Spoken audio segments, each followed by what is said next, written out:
Stillman & Company, 102.5, 106.3 The Game, streaming live on Twitter, Twitch, YouTube, and Facebook live from the Hiller Plumbing, Heating, Cooling, and Electrical Studios. Ian is here today. Hello, Ian. What up, what up? I feel bad because I feel like I just threw a lot at you right before we came on the air. Yeah, I asked you if you needed anything. You good? And then all of a sudden you're like, yeah, I'm good. By the way, I need all this stuff. It's like, wait a minute. No. So, anywho, we're off and starting today. So, TD's article finally came out. The one about Vrabel and Carthon and how well they work together and the collaboration and the commission and blah, blah, blah. And that came out at ESPN.com. It's very well written. You can read it today. But I want to start on this because right now I think we've got kind of two, convergent issues here that are starting, two different things that are kind of converging that are kind of leading me to one basic thesis when it comes to the Titans. Now, I don't want to accuse anybody of anything, so let me just say that I'm hypothesizing here, right?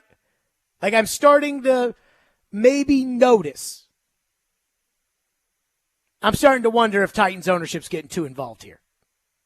I'm starting to wonder if the day-to-day football stuff, if ownership is getting too involved.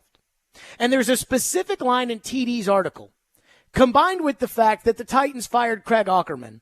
And you guys know, if anybody knows, that Craig Aukerman could do no wrong and that nothing was ever Craig Aukerman's fault, it was me.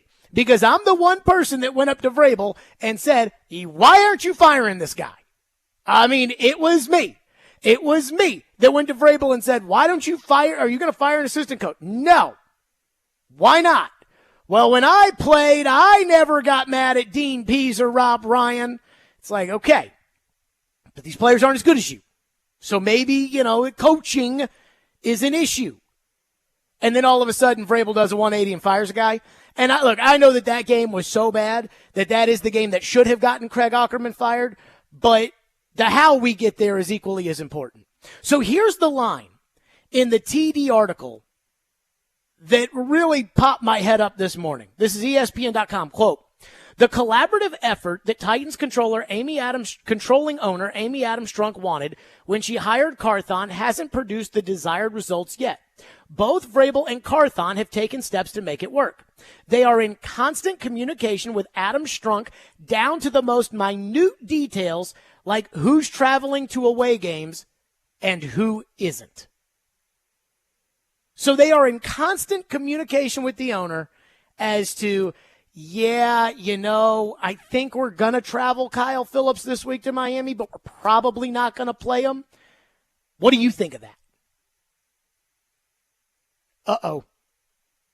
Uh-oh. And again, while I'm glad Craig Aukerman, that finally there was some accountability with Craig Aukerman, it's a little too late for all of that. But while I'm glad at least there's something there, it kind of feels like, as we talked yesterday, that was more of an ownership decision than it was a Vrabel decision, just because the standard assumption is that Vrabel thinks that guy can do no wrong. And not only does Vrabel think that guy can do no wrong, Vrabel also never fires an assistant coach in the middle of the year. I think he thinks it's too disruptive. Well, I'm just going to say this, and again, I like ownership that cares, and I do know that Amy Adams Strunk cares. I also will say that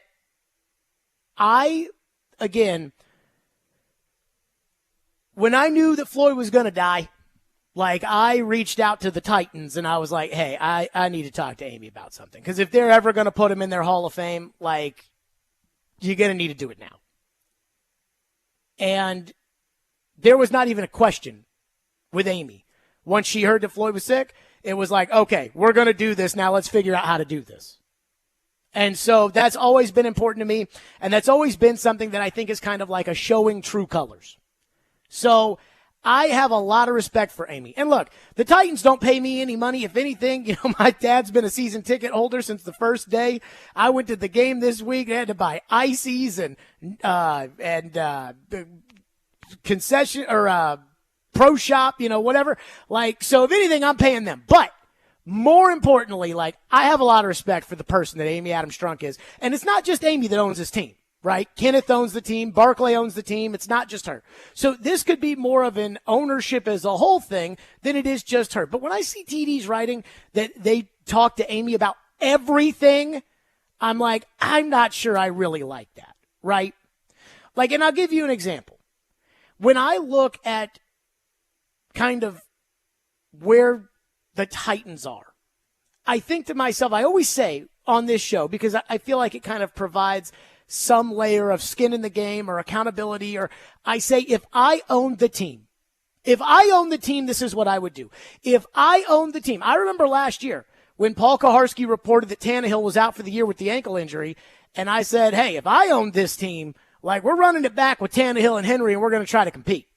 Like, that's what we're going to do if I own the team. Now, I don't think I'd be the best owner in the NFL, but I also think I understand the role of owner. And I think that would make me a good owner, which is you wouldn't see me sitting there telling a general manager who to draft, even though clearly I love sports, I follow this stuff. But we are going to ultimately do what I want to do, big picture. Little picture, that's you. Coaching staff, who travels to away games, who's active on Sunday, who is the quarterback, then we're going to talk to me about that.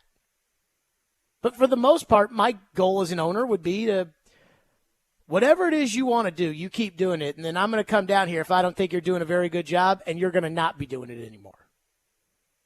And then I'll go find the next guy who I will give the exact same amount of authority to.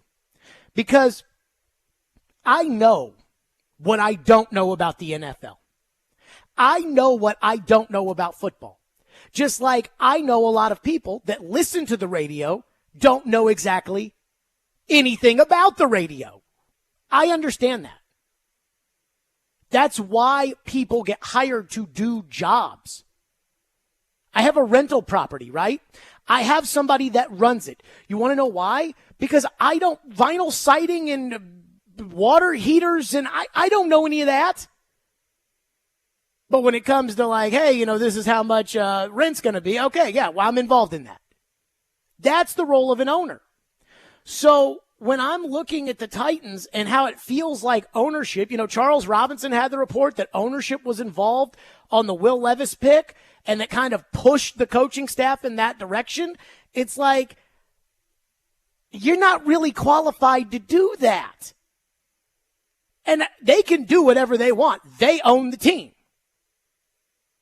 But if you want to win, I mean, I hate to tell you this, but you guys are not qualified to run an NFL organization. Just like I'm not qualified to run an NFL organization.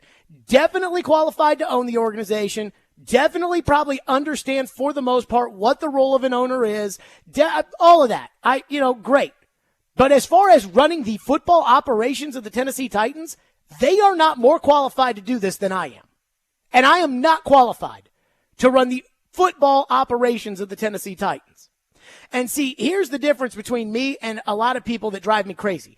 And this is the idea that, yes, I had been calling for a change with Craig Aukerman for forever, and they did it yesterday. So a lot of people are probably thinking you should be happy in reference to me.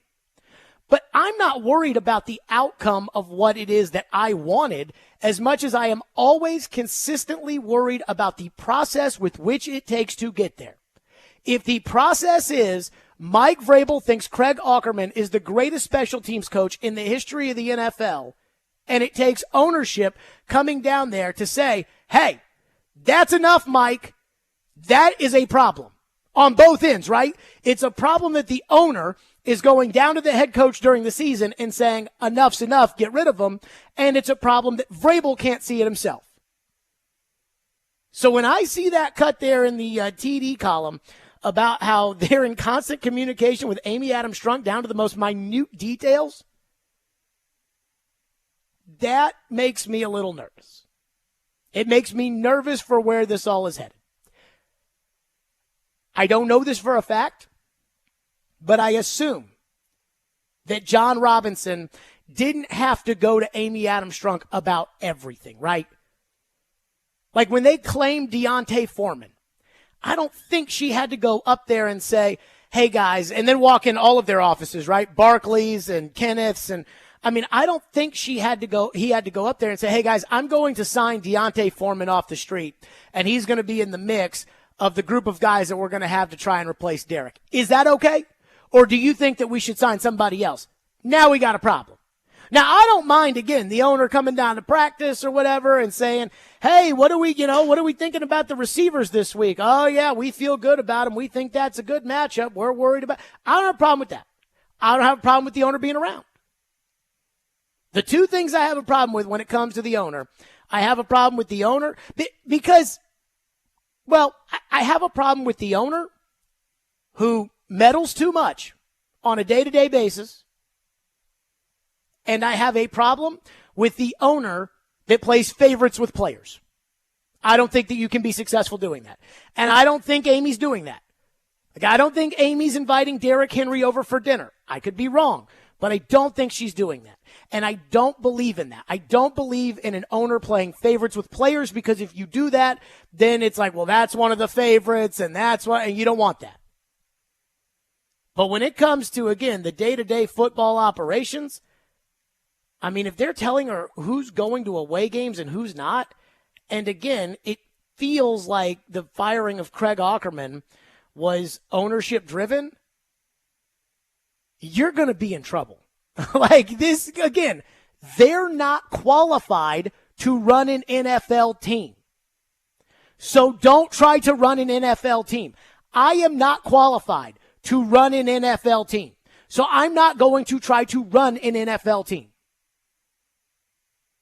And that's what worries me right here, is that now the ownership has kind of sunk their hands into the football operations. And I just don't think you can win that way. Jerry Jones has sunk his hands. I'll give Jerry credit, because at least Jerry is the one owner in the league that's like, nah, I'm running it.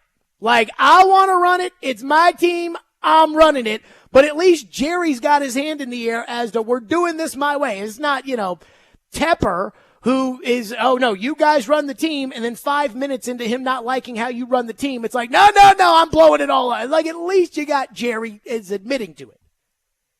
But there's a reason why the Cowboys don't win.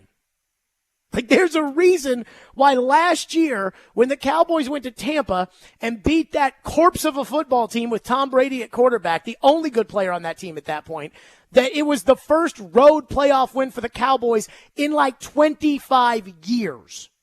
Okay? So, again, I'm not saying ownership is meddling, because I don't know. And I'm not trying to be one of these college football playoff people that's like, well, we know Florida State would have gotten blown out. You don't know that. You think that, you don't know that. So I don't know that ownership is involved on a daily basis. But I'm starting to think they are, and it's making me nervous, because I don't think you can win that way. And it's nothing personal with the Adams family. But it is just, again, my feelings on how the NFL operates. You can't tell Floyd Reese who to pick. You have to let Floyd Reese do the picking. And I'm worried that it may be trending the other way. 615-737-1025 is our phone number if you want to weigh in. 615-737-1025 here on the Stillman and Company program. Now, it is amazing to me, one thing that's happened when it comes to ownership. But when it comes to the Aukerman firing, there was some pretty suggestive language in a report yesterday that it wasn't Vrabel who wanted to do it. We'll get to that coming up next. Stillman and Company, 102.5, 106.3 The Game.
I'm not going to say Mike wouldn't have made a change at the end of the season, but do we think he really would have?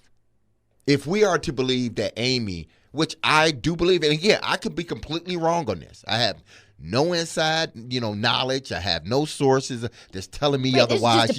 This is just my opinion. I'm not sure Mike would have fired him after the season because Mike he has made not necessarily excuses, but he has come up with a reason why every time when it came to Ackerman. And again, listen, this is a results-based business. And you're going to get some guys get a longer period of time to prove they can either coach or play in this league. Some guys get a shorter period of time. Well, it seems like Ackerman has gotten a longer period of time to show what he can do. And hey, listen, somebody got to fall on the sword, and it was Ackerman that fell on the sword. There you go. That was Derek today. I almost said yesterday. It was Derek today. And he's sitting there saying, like, I don't think Mike wanted to fire him. I felt the same way. And again, I texted Caroline. It's so funny because I told Caroline the Monday after the Eagles game last year, I'm like, in other organizations, the stable, not Al Davis run organizations, like when you lose a game like that and it's that embarrassing with Philadelphia given the circumstances, like that's going to get a coach fired, like in other places. But I thought the Titans were kind of the non-reactive, not crazy kind of ownership. So I figured, they'd be upset, but it wouldn't be, fired. No, they fired the GM. So now I no longer think that about the Titans ownership. Like, I think they're definitely that's going to get somebody fired. And that's why I tweeted out that I didn't expect Ackerman to be on the staff because I expected, just like the Eagles game, I expected that to be the kind of game that gets a coach fired. I texted Caroline Sunday night and I said, that's the kind of game that gets a coach fired. And it did get a coach fired. Now I'm going to say this about ownership because I do find this to be incredibly compelling to me, and it may not matter at all to you. But on one end of the spectrum, we have how the last time the Titans were terrible was 2015. They were terrible. Like I was talking to Ian about this yesterday on the pregame show. We have these segments, offense, defense, inactives, whatever. It's really just turned into talk about Vrabel and Rand Carthon and ownership and the future of the team because, does the audience really want to hear on the pregame show? Do they really want to hear about the Colts defense going into this meaningless game? And I don't think that they do. So, that's what we kind of talk about. And it reminds me of when it was me, Floyd, and Derek in that 2015 year. And that was all we talked about was the future of the franchise and who's Amy going to hire and should Mike Mularkey be the coach and who's going to be the GM and what's crazy to me is back then, the fans' issue with ownership was that ownership was not visible, not responsive. The real complaint amongst Titans fans was that ownership didn't care. That was how Titan fans felt. They live in Houston. They don't care. They've got internal squabbling and that was what people thought 8 years ago. Well, now that they're bad again, people are mad at ownership. But again, it's kind of this, are they doing too much? And honestly, I do think that they might be doing too much. Are they doing too much? But it's just kind of funny to me how it's on separate ends of the spectrum. And in between, when they were good, it was, oh, we love Amy. She's the best. She's this. So what I figured out is that if the team stinks, the fans are going to be mad at the owner. Like that, I am convinced of that. That if the team is bad, the fans will be mad at the owner. Either they care too much or they don't care enough. And in this case, I'm wondering if they care a little too much, if they're a little too involved, if they're a little too, again, wanting to know who's traveling to away games and who's not. Not to say that Bud Adams, and thank goodness we have a team, and may he rest in peace. Not to say that he was a bad owner, because I don't think he was, but, he has his own reputation as an owner.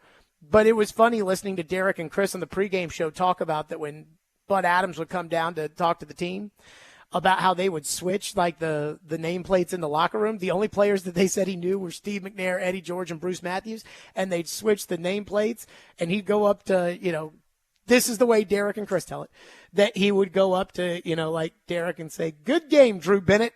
And they'd, take it, whatever it may be. Like, again, different level of involvement on the day-to-day front. I will tell one quick story again before we get to your phones, which is about ownership. Floyd told me a story one time he went down to Houston to talk to Bud Adams. And he had this, grand plan and idea for what they were going to do with the Oilers and what it was going to be and he said that he's sitting in Bud's office going over everything with Bud Adams, and Bud Adams just looks at him, pushes his glasses up his nose and goes, "You do know whose football team this is, right?" "Yes, sir." And he headed right out the door. So there is that to keep in mind. But again, I think a responsible football team is run by hiring somebody to run the day-to-day operations of the football club. And then once you lose faith in that person, then finding somebody else to do it, not doing what the Panthers are doing, which is having the owner dictate everything because he can't stay out of it. Phone lines are driven by WilsonCountyHyundai.com. Carl has been waiting patiently and is going to kick us off today on the show. Thank you for waiting. What's up, Carl? Jared, 3 quick points. Going back to your call or the article by TD.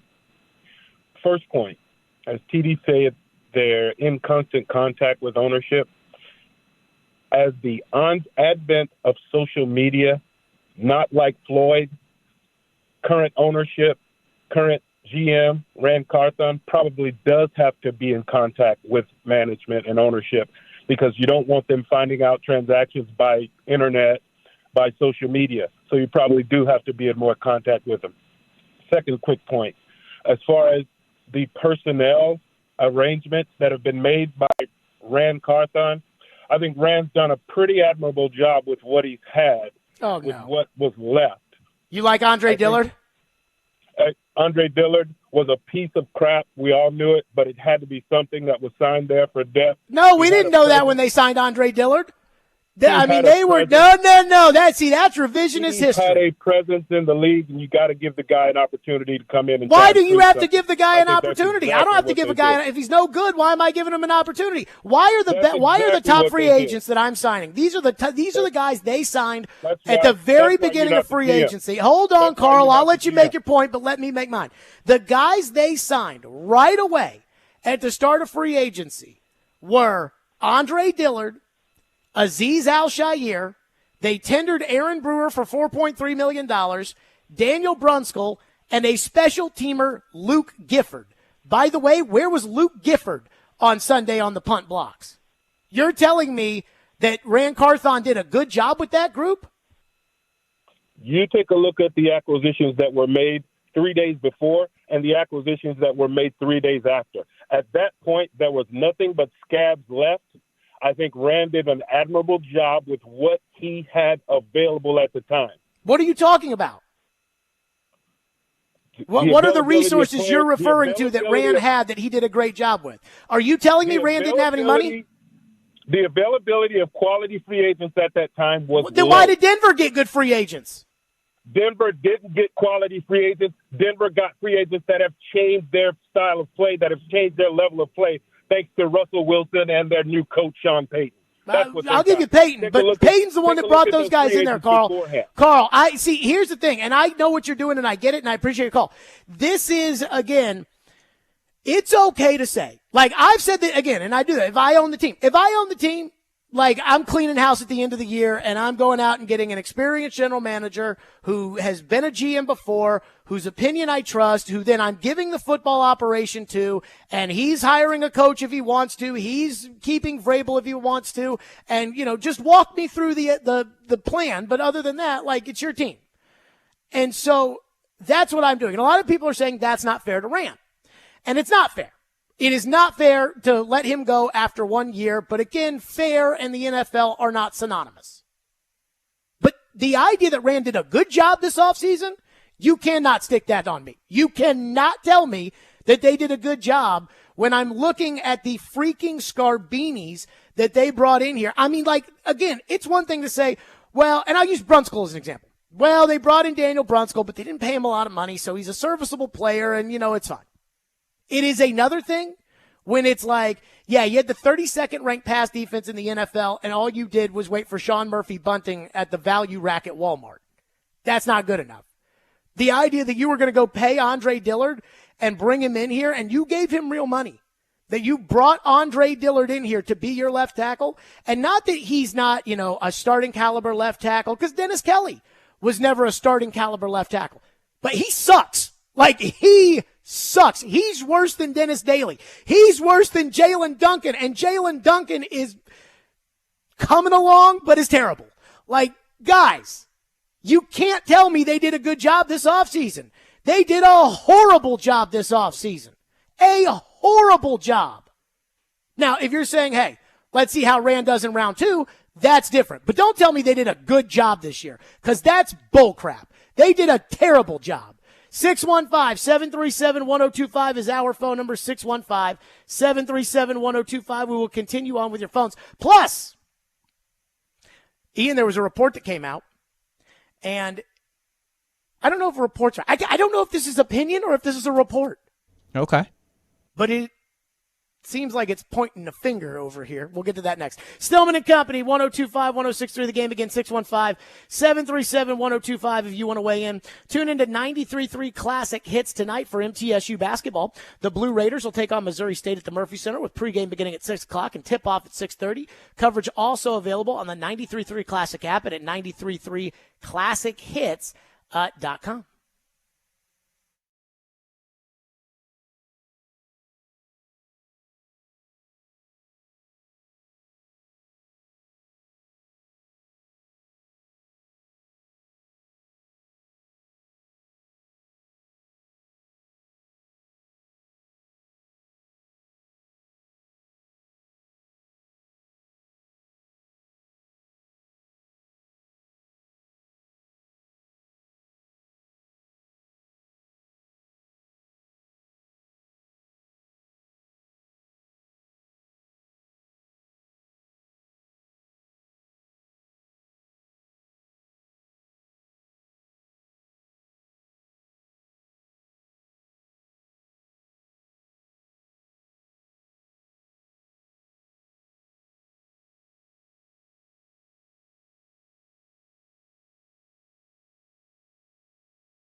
troubles?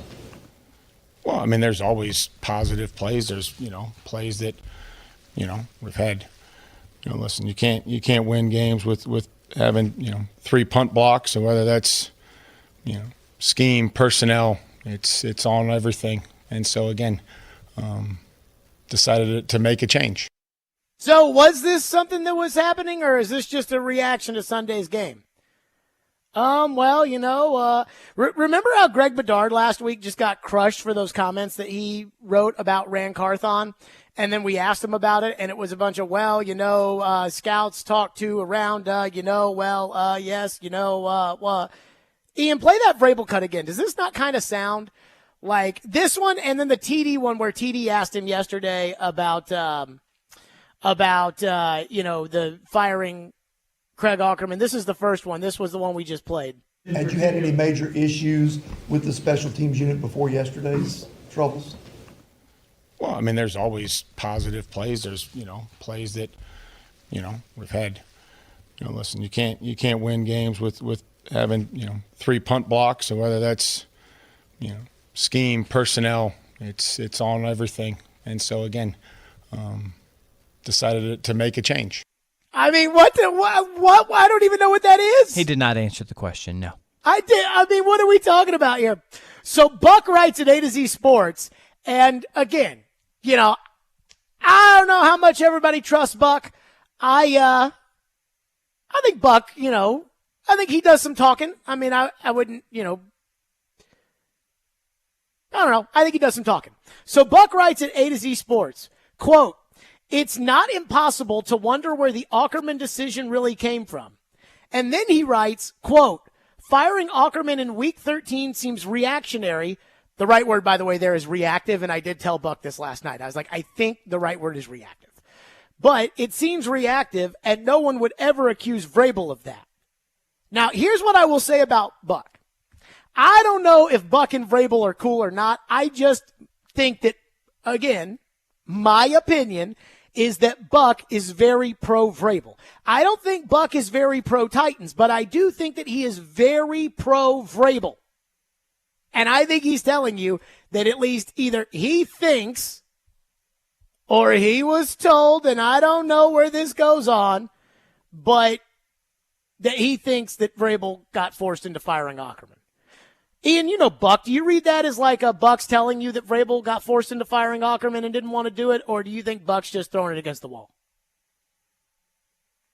I don't know. It's a good question. Are you going to do the Vrabel and give me a bunch of you-knows and not answer one way or another? I'm not really sure. I haven't read the whole, the entire report, but maybe he's just kind of speculating. I'm not sure. Maybe he heard something. I don't know.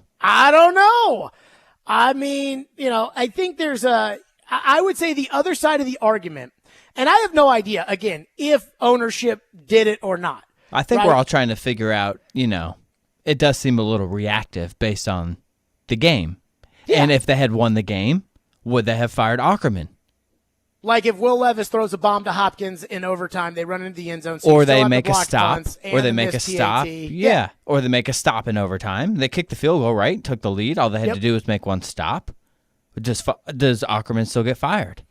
I mean, I'm just going to tell you I don't think that that's the case, but I, again, don't know. So, it's reactive, reactionary, however you want to put it. So I think we all just kind of are all looking for a little bit more concrete situation or, answers, I guess.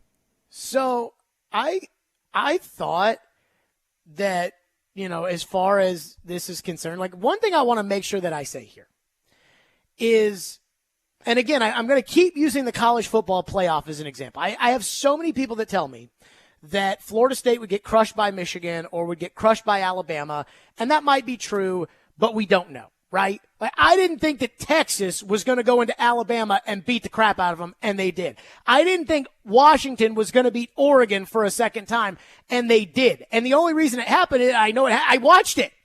So I can't tell you, like, things that I don't know. And sometimes I feel like people are doing a lot of just assuming and then just, nope, that's fact. Alabama would crush Florida State. there's no way to know that. There is absolutely no way to know that.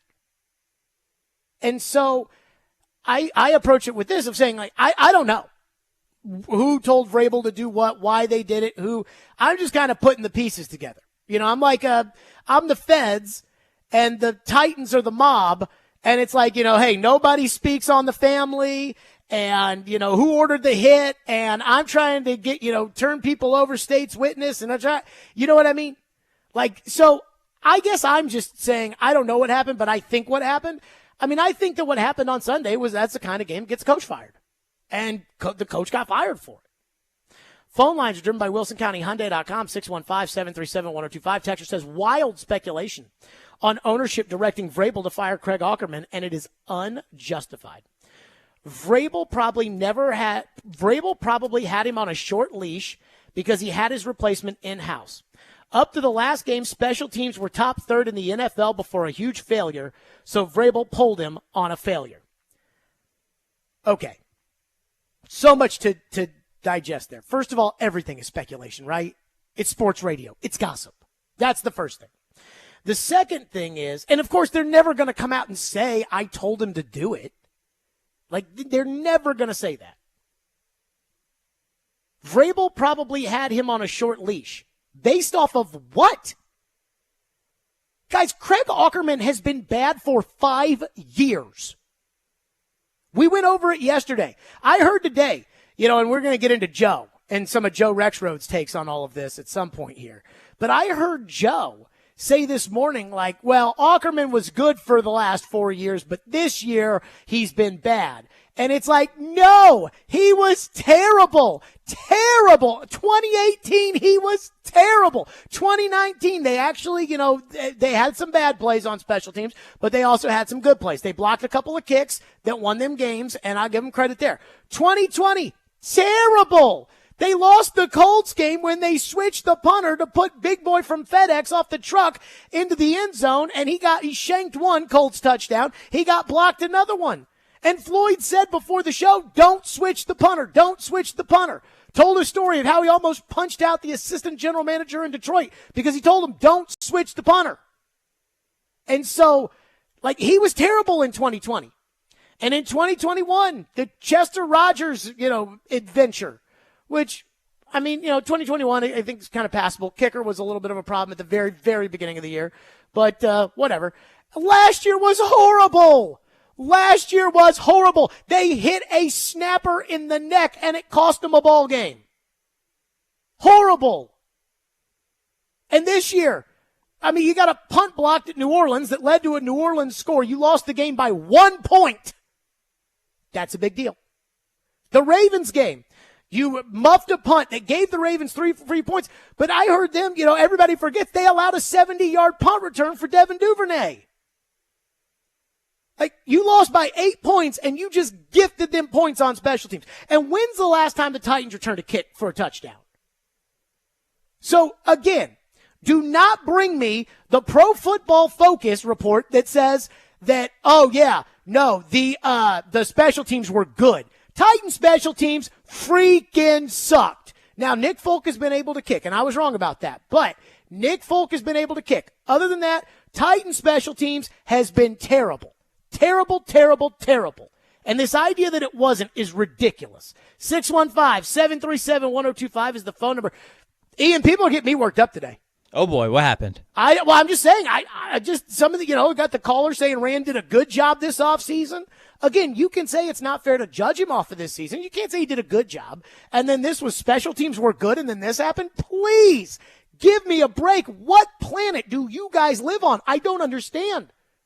More of your phones. 615-737-1025, Stillman and Company, here on 102.5-1063 The Game. And, of course, be sure to not miss tomorrow night's Smashville Live at Brewhouse 100 at 6 o'clock, where you can get pictures and autographs with Preds players Cody Glass and Colton Sissons. Smashville Live is brought to you by the Black Abbey Brewing Company.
That decision, was that like something over time? Or was that Yeah, just trying to evaluate, what we do, who we do it with. I just felt like this was the timing was what it needed to be, and I felt like it was best for the team and for the players, especially going forward. Best for the players because the last coach got the punter annihilated, so maybe it'll be good for the new punter, whoever that may end up being, that maybe they'll be able to protect him one way or another. And I love, again, the idea of, well, was this his fault? Was this not his fault? Is this Ackerman's fault? Is this? And today, even Robbie at one point cut Joe off and was like, well, isn't that the coach's job to get the players to do that stuff? And I did laugh out loud on that. One texter into the text line was talking about, one texter actually says, I thought you didn't listen to the morning show. I said, on Mondays after Titans games, I don't listen to the morning show. Every other day, I listen religiously to the morning show. And if you listen to the morning show, you know that because they're like, Jared just texted me and said. But I just wanted to get that point across one way or another. This one texter into the text line says, the unprofessionalism in the Nashville media is really off-putting. All you do is state opinions with no facts. At least TD talked to Rand and Vrabel. Ever thought of just asking Vrabel if he fired him or Amy did? Also, Vrabel never traded away a captain before midseason or cut a starter for fighting in practice, which I had to think, who was he talking about? Jamarco Jones does not count as a starter. In fact, even at that point, Jamarco Jones had been moved off the first team, but Jamarco Jones does not count as a starter. Or cut a starter for fighting in practice. He's only been a coach for 5 years. Did not know that the things that he did in the first years on the job, he will always need, I don't even know what this, did not know that the things Will did in our first years on the job, we will always need to let my boss know that. I don't know what that means. But the idea that it's the media's fault for anything is ridiculous on all of this. The Titans are incredibly non-transparent. And that's fine when you win. When you lose, people want an explanation. Rand Carthon said to TD that it's not his time of the year to talk when it comes to press conferences and things like that. And I'm on Rand's side with that because I do think that there's probably an agreement in place with the collaboration between him and Vrabel that is, hey, man, during the season he talks, and then in the offseason he talks. And that's kind of how they do it. But I think when Rand says, it's not an ego thing for me, so I don't need to talk, this isn't about me, I think he's thinking it's like an ego thing, whereas the fans and people like me are thinking it's more of an accountability thing, right? It's like when you get up there next year and we ask you about Andre Dillard, who you're going to release, the Titans' way of doing things is going to be, well, we thank Andre for everything he did, but we're not going to worry about last year. We're focused on this year. I was thinking back about this with John Robinson. I don't know if you remember this because the big takeaway from his pre-draft press conference 2 years ago was when I asked him in the press conference if he was going to trade A.J. Brown. And he said, I don't know if you remember this, Ian, he didn't foresee himself trading A.J. Brown, which, as Maury Povich has analyzed, the lie detector test determined that was a lie.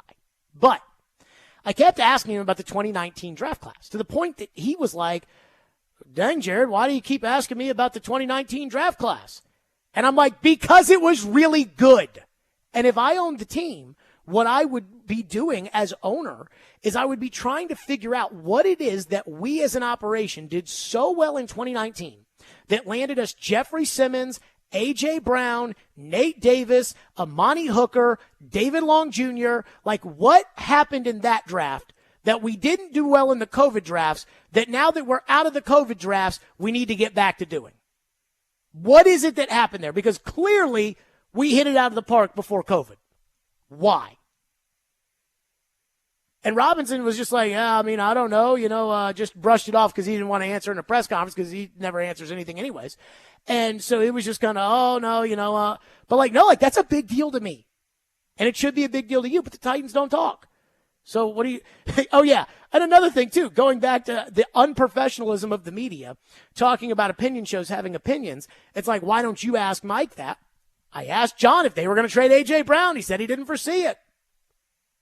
So How am I supposed to trust these guys? They said they were going to keep Mike Mularkey as the coach, and then they fired him. Ridiculous. David in Arkansas says, not sure how anyone can say special teams was good other than those 2 blocked field goals for a touchdown a few years ago. It was only one. The second one was a block against Kansas City that wasn't returned for a touchdown, but it just kept Kansas City from winning the game, which is equally as important. Can't think of any good. The Colts had more blocked punts in one game than they have had in the last 5 years, I'm guessing. Kaharski has it. The Titans haven't blocked a punt since 2012. Indianapolis, in the last 4 years, has 2 blocked punts for touchdowns against you at home. In the last 4 years. You have not blocked a punt in over a decade. Yeah. Special teams was good. Tell that to Pro Football Focus.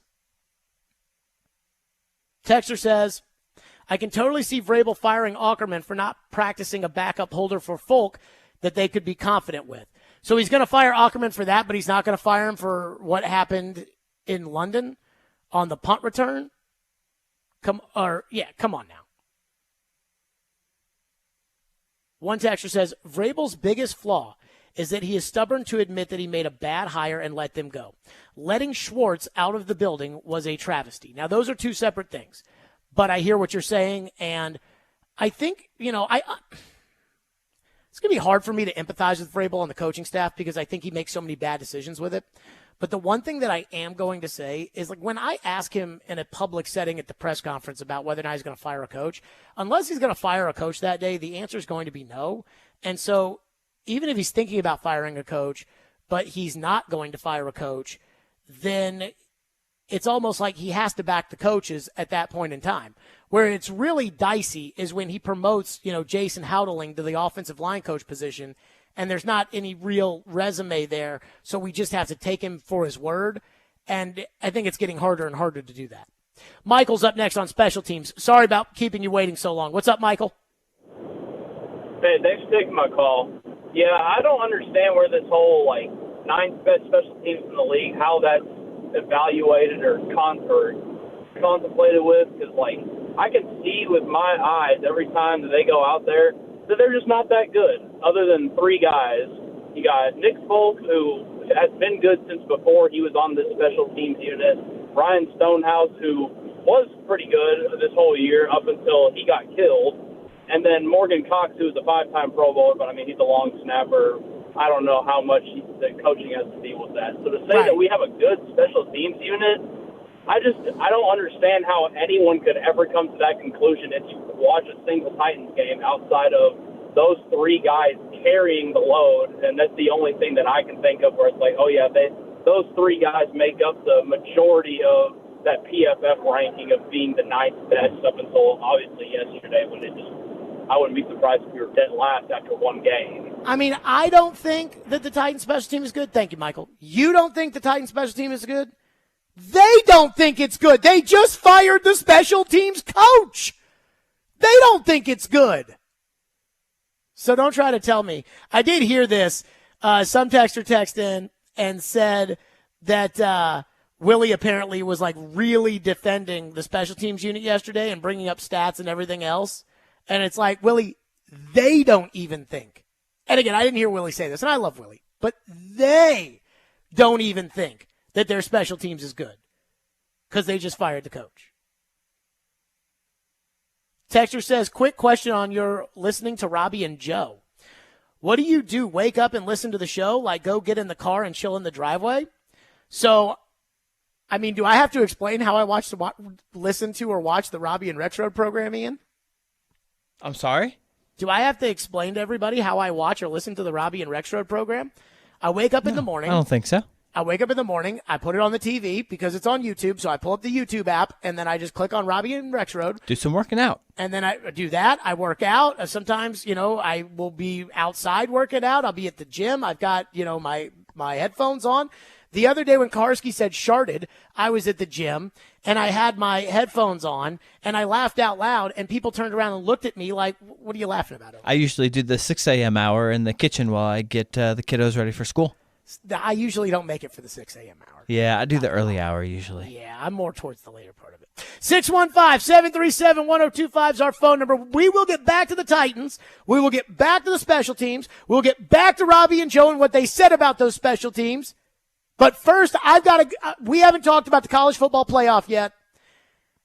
And not only is what happened a travesty, but the way you people, and I'm not saying everybody, but most people, have been talking about it is a travesty. We'll get to that next. Stillman and Company, 102.5, 106 through the game.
Stillman and Company, 102.5, 106.3 The Game, streaming live on Twitter, Twitch, YouTube, and Facebook live from the Hiller Plumbing, Heating, Cooling, and Electrical Studios. By the way, Barry Trotz in 2 hours will join us live from Chicago, which we're excited about. Now let's talk some college football playoff here. Florida State got porked. It was a travesty what happened. I could not believe it when I saw Alabama come up on the board. Florida State is the 5. And I just said to myself, that is just a freaking shame. Because what we're telling people now is that the games don't matter. That it doesn't matter what happened this season. All that matters is what we think will happen. And I think that that is crazy. Now, the reason why the college football playoff says that we have to pick the 4 best teams is because it gives us an amazing amount of subjectivity, right? Well, what defines best team? I don't know. What do you think's the best? Who do you think is the best, right?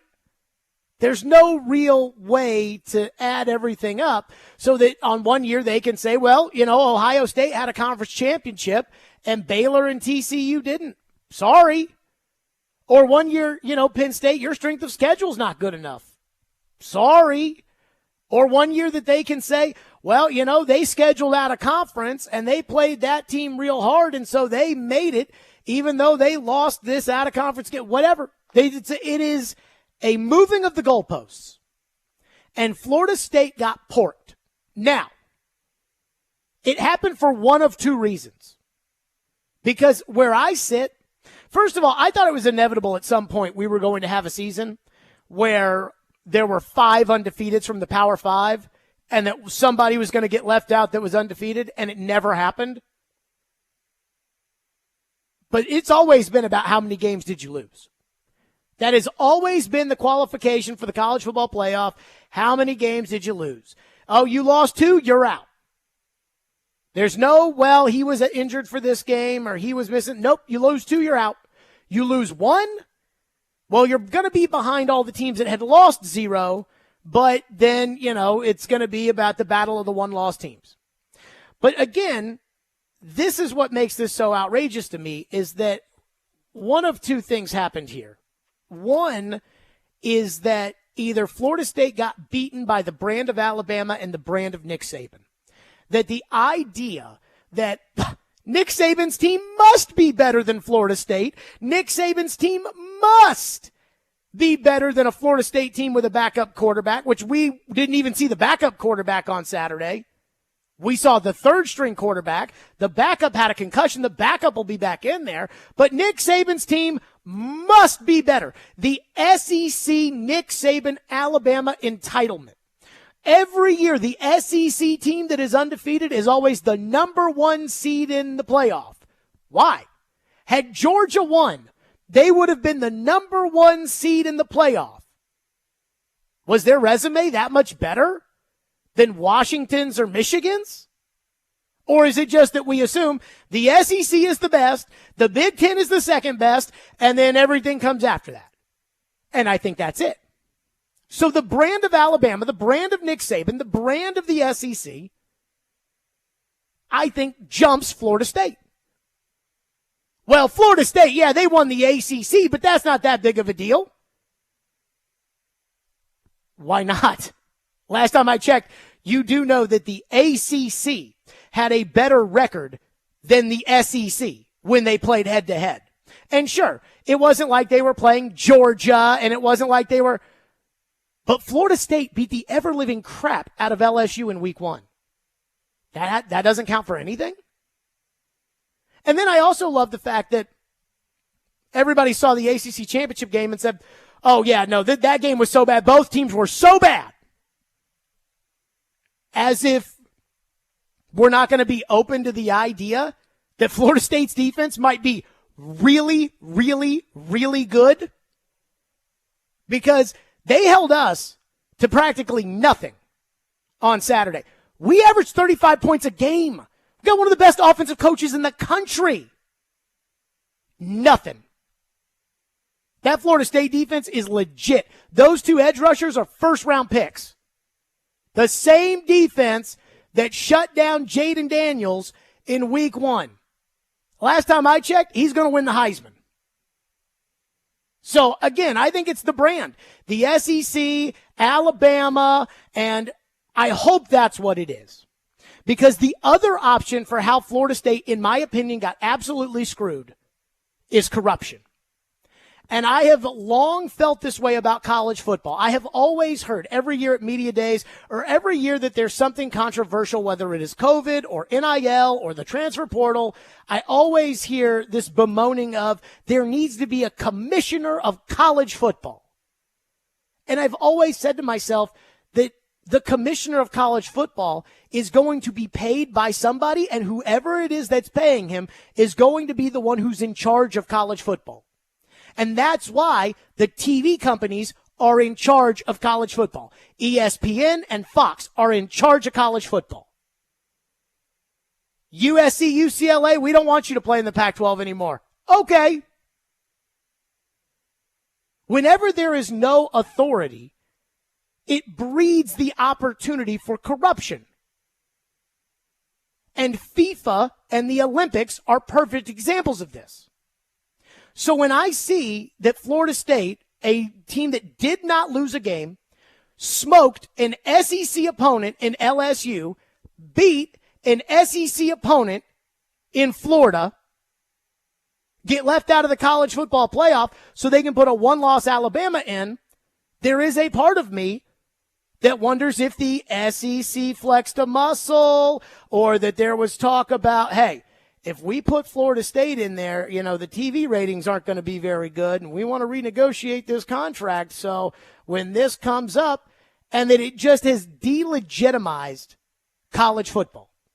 And again, I don't think there's a better place in American sports for corruption than college sports, right?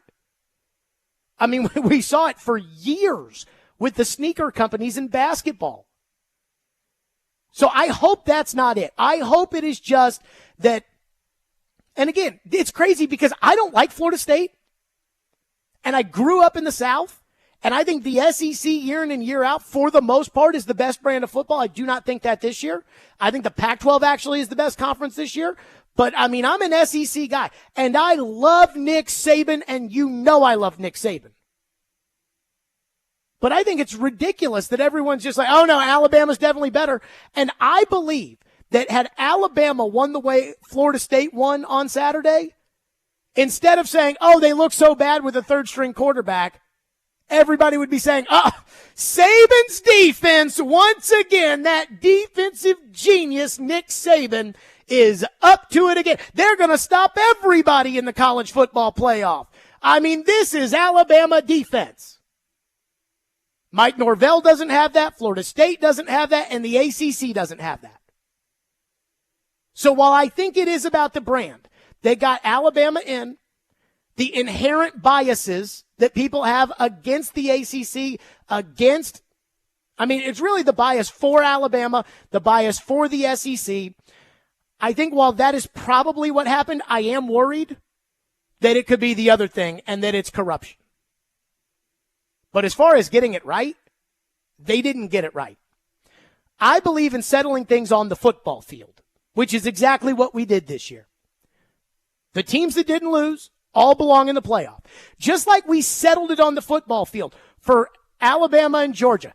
Just like we settled it on the football field for Oregon and Washington. Just like we settled it on the football field for Ohio State and Michigan. We settled this on the football field.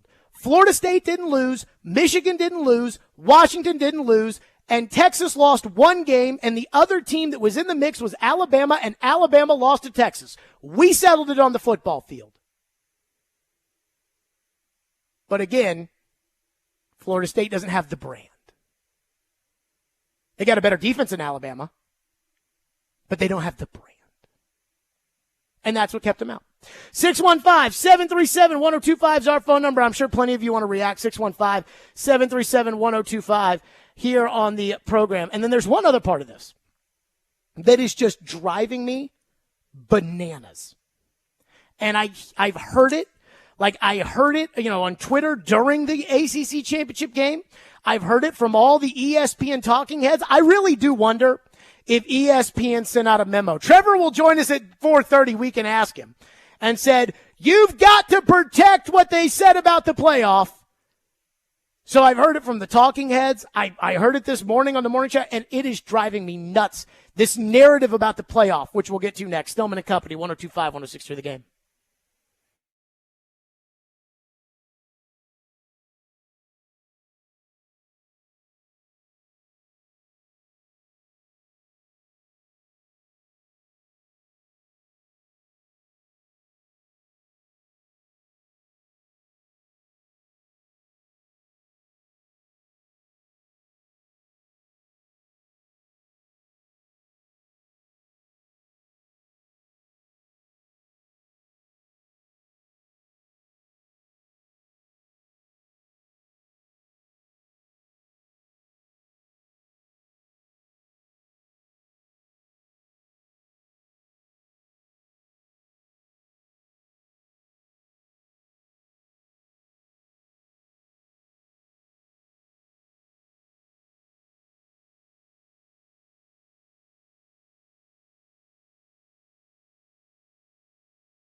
Paul Feinbaum, did they get it right?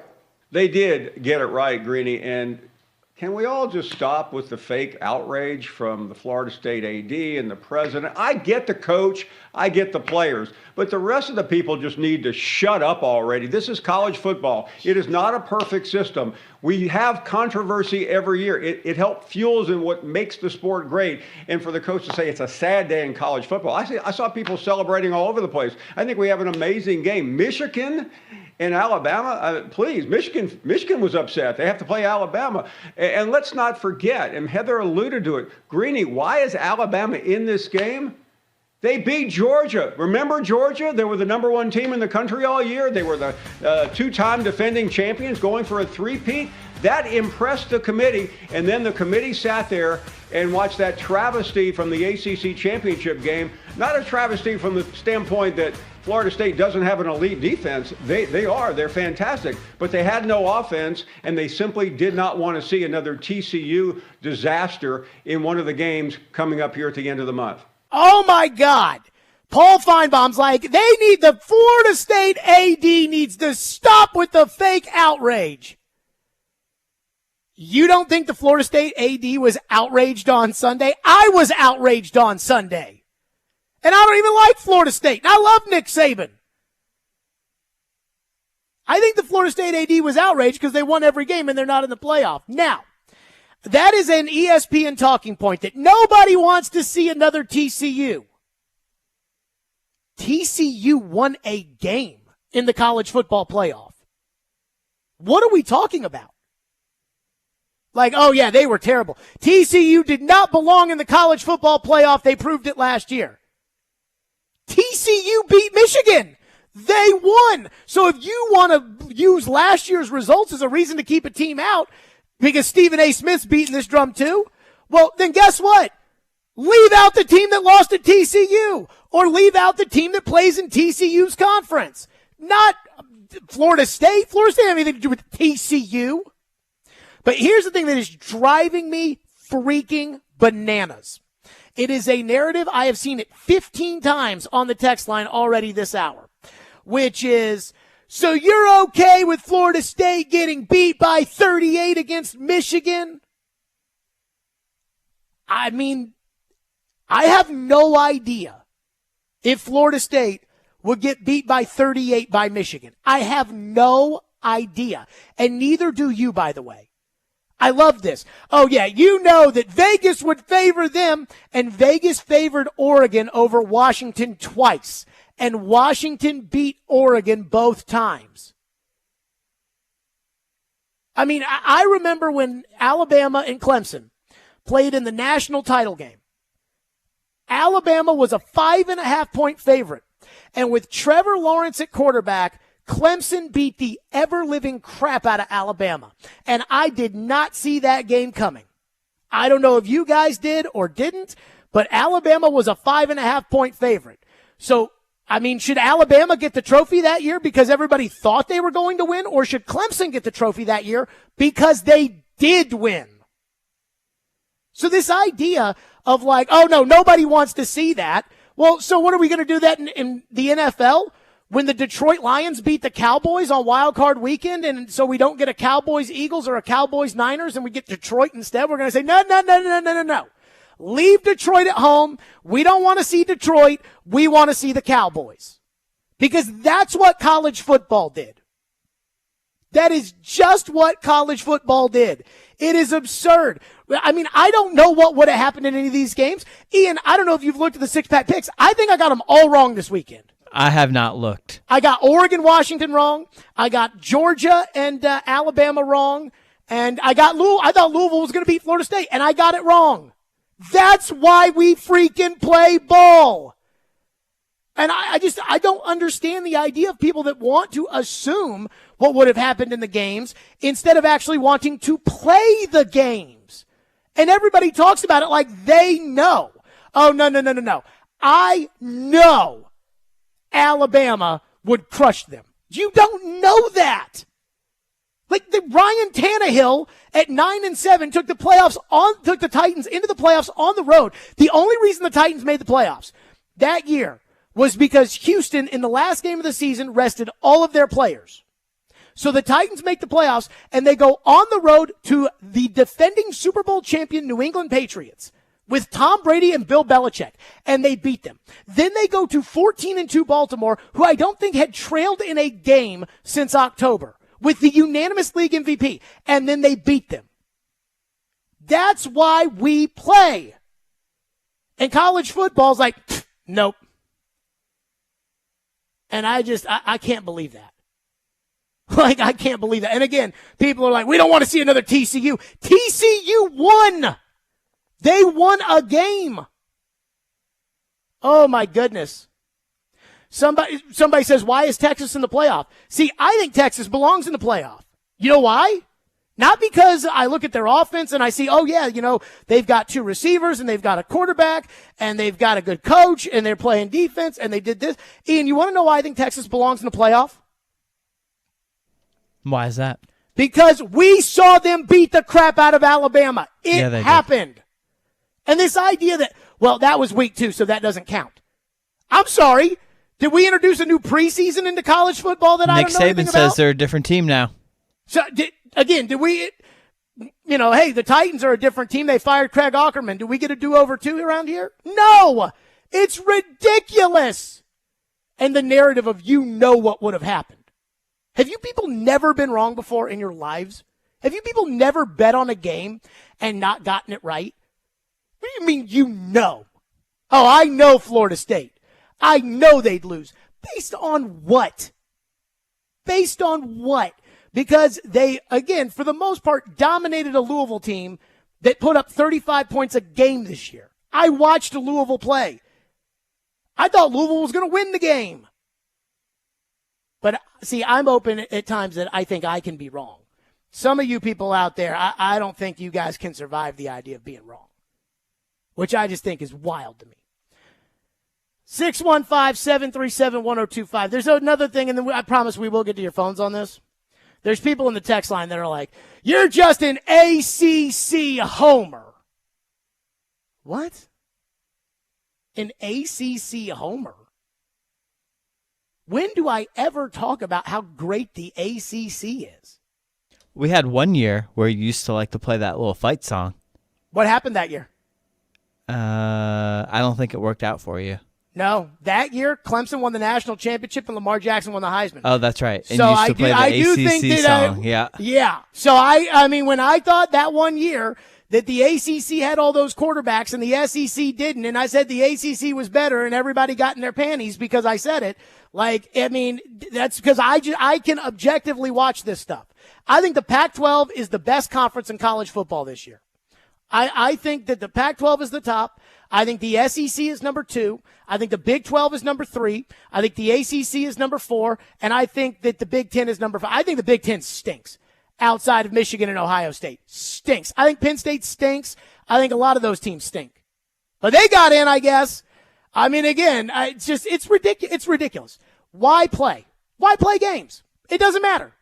And what's also nuts is I believe that if it had come down to Texas or Florida State would have been in over Texas. But when Alabama was in the mix, then it was like, well, we can't put Alabama into the playoff and not put Texas into the playoff because Texas beat Alabama, so we're going to have to put Texas into. You all want to get on this, so we'll do that next. 615-737-1025, and we will be talking about this with Trevor as well at 4:30. 615-737-1025. Let's talk about Twice Daily. Twice Daily, they make it to go. They do it on the field. They don't assume what you want when you go in there and you want to get something made to order. No. They wait for what actually you want, what you want to have happen. Twice Daily's made-to-order offerings allow you to get exactly what you want when you want it. Customize sandwiches with your preferred meats, cheeses, and get bagels with all the fixings and have snacks prepared for you the second you order. You make it yours, and they will make it fresh. And again, download the Twice Daily app and join the loyalty program today to unlock special discounts, savings, and so much more. It pays to be a member with Twice Daily. You'll earn points and save money with every visit. Get what you crave at Twice Daily. Again, those made-to-order sandwiches, bakery, breakfast, lunch, and dinner, you name it, they've got it at Twice Daily. If you're looking for convenience, Twice Daily has you covered. Twice Daily, fresh all day.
Looking at the player availability was really important to what's going on. And I think someone said it there, you know, you can lose a running back, you could lose a wide receiver, but, you know, a quarterback as dynamic as Jordan Travis, it changes their offense in its entirety.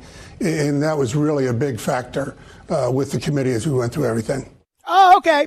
So no team in the history of football has ever won with a backup quarterback, right? I mean, I remember when the Denver Broncos had two great edge rushers 8 years ago, and they benched Peyton Manning for Brock Osweiler, and then they benched Brock for Peyton, and they still won the Super Bowl. I remember that. I mean, it's just ridiculous. Those bozos. So one person texts in, I see your loaded phones, we're to them in 1 second, but says, which one is it, Jared? You're saying Texas deserves to be in because they beat Alabama and that was a great win, but you're saying Alabama doesn't deserve to be in. Which one is it? You're contradicting yourself. If Alabama doesn't deserve to be in, then that Texas win wasn't that great. No. What I'm saying is we have 3 Power Fives that are undefeated. Those 3 should be in. So then it comes down to Texas, Alabama, and Georgia. Well, I think we can say Georgia is out because they lost to Alabama. Again, I care about what happens on the field. I don't care about what Vegas is predicting. I don't care what a John Madden football simulation says. I don't care about any of that. I care about what happened on the field. And on the field, it says Alabama beat Georgia. Goodbye, Georgia. Texas beat Alabama. Goodbye, Alabama. Simple to me. After the game on CBS, they had Kirby in the locker room, and they said, Kirby, why do you think you deserve to be in? And he's like, because they said it's the best 4 teams that belong in there, and you can't tell me we're one of the best 4 teams. And I'm like, why? That's a really compelling argument there, Kirby. See, what bothers me the most about that is I really don't like dishonesty coupled with accountability. Like, that's what I don't like. When people are not accountable and then they become dishonest because of it. Kirby knows that they're not in the playoff. But Kirby's going to try to make an argument that they should be in the playoff, even though Kirby knows they lost. Like, if I was the coach of Georgia and they said, do you think you deserve to be in the playoff? I would have said no. And I'd have gotten yelled at, and I'd have gotten screamed at, and I, you know, I'm not going to get fired because I just won 2 national championships, but I would have said no because we lost. And because I can't live with the shame and humiliation of lying to that many people on TV and being that dishonest. But maybe that's just me. Phone lines driven by WilsonCountyHyundai.com. Bruce has been waiting patiently on the playoff. We got loaded phones. What's up, Bruce? Well, Jared, you're wrong. Alabama does deserve to be in, and it's about the process. What's the committee's process? Number 1, who's a conference champion? We had 5. Criteria number 2, strength of schedule, and that's what Florida. Wait a minute, is this how they do everything? Is that's the standards with which they go? You're for sure. Those are like, that's the first thing is who's a conference champion. The second thing is strength of schedule. The third thing is margin of victory. The fourth thing is are you saying that's what they do? Look it up on their website. It's okay, then you're done. What was the first thing? Conference champion. Okay, Florida State's a conference champion. And one thing that we've learned over the years, Bruce, and I appreciate it, Colt, the one thing that we've learned over the years is that the committee has never, ever, ever left out an undefeated. And see, even now, the committee is still kind of, bullcrapping us, right? Why is Washington number 2? Alabama would be favored against Washington at a neutral site. So why is Washington number 2? Well, Washington's number 2 because they didn't lose. And so when you're going to sit there and try to tell me like strength of schedule matters, it doesn't. It never has mattered. How does the Big Ten get all these teams in there? The Big Ten, there's 2 teams in the Big Ten. There's 2 teams. The Big Ten has had the most meaningless conference championship game for like the last 20 years because every year Ohio State plays Michigan. The winner of that game is going to the Big Ten championship game for a shot at the playoff, and the loser goes home, and then they're going to play Iowa or Purdue or Rutgers in the Big Ten championship game. It's the most meaningless conference championship every year. So if you're going to tell me strength of schedule matter, how? Because you beat Rutgers? Ridiculous. James from Clarksville's up next on this.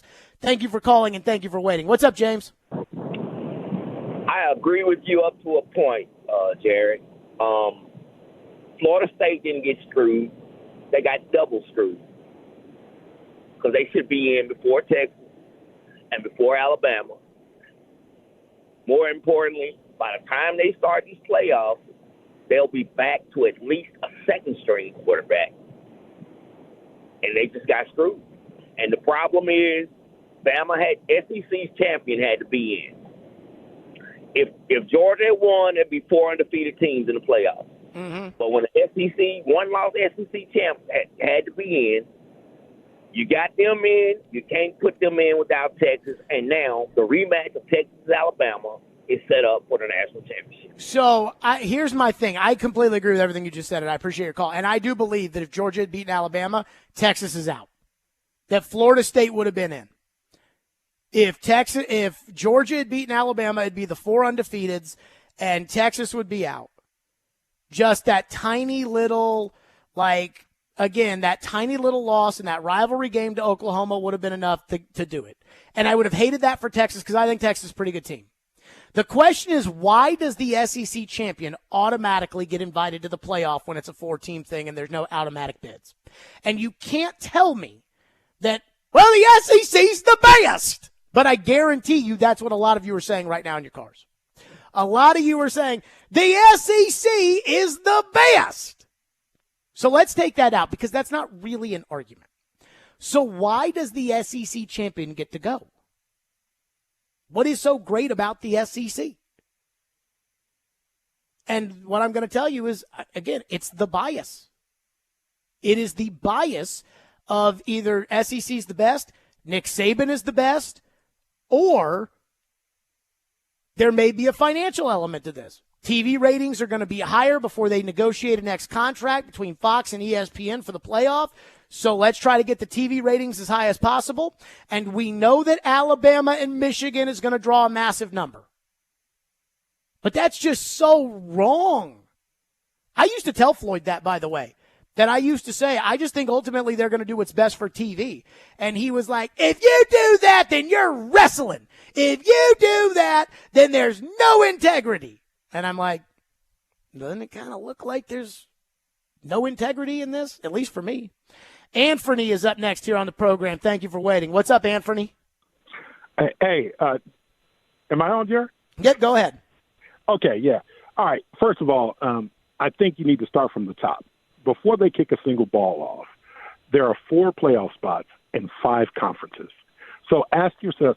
You have to ask yourself honestly: is a one-loss SEC team who fought in a titanic battle better than a 0-loss ACC team? You start from there, and they've used the same argument against SEC teams. Alabama last year. Well, the SEC was down, so the strength of schedule was not great.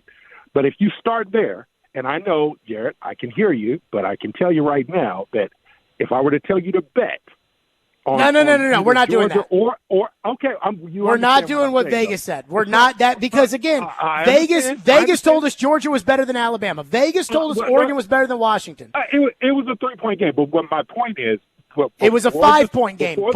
But again, Vegas told us if you bring Vegas in, the prognosticators in Vegas, and Anthony, I'm going to cut you off here because I want to make this point, which is that the prognosticators in Vegas, when it comes to how they set lines, Vegas doesn't set lines saying this is what the game is going to be.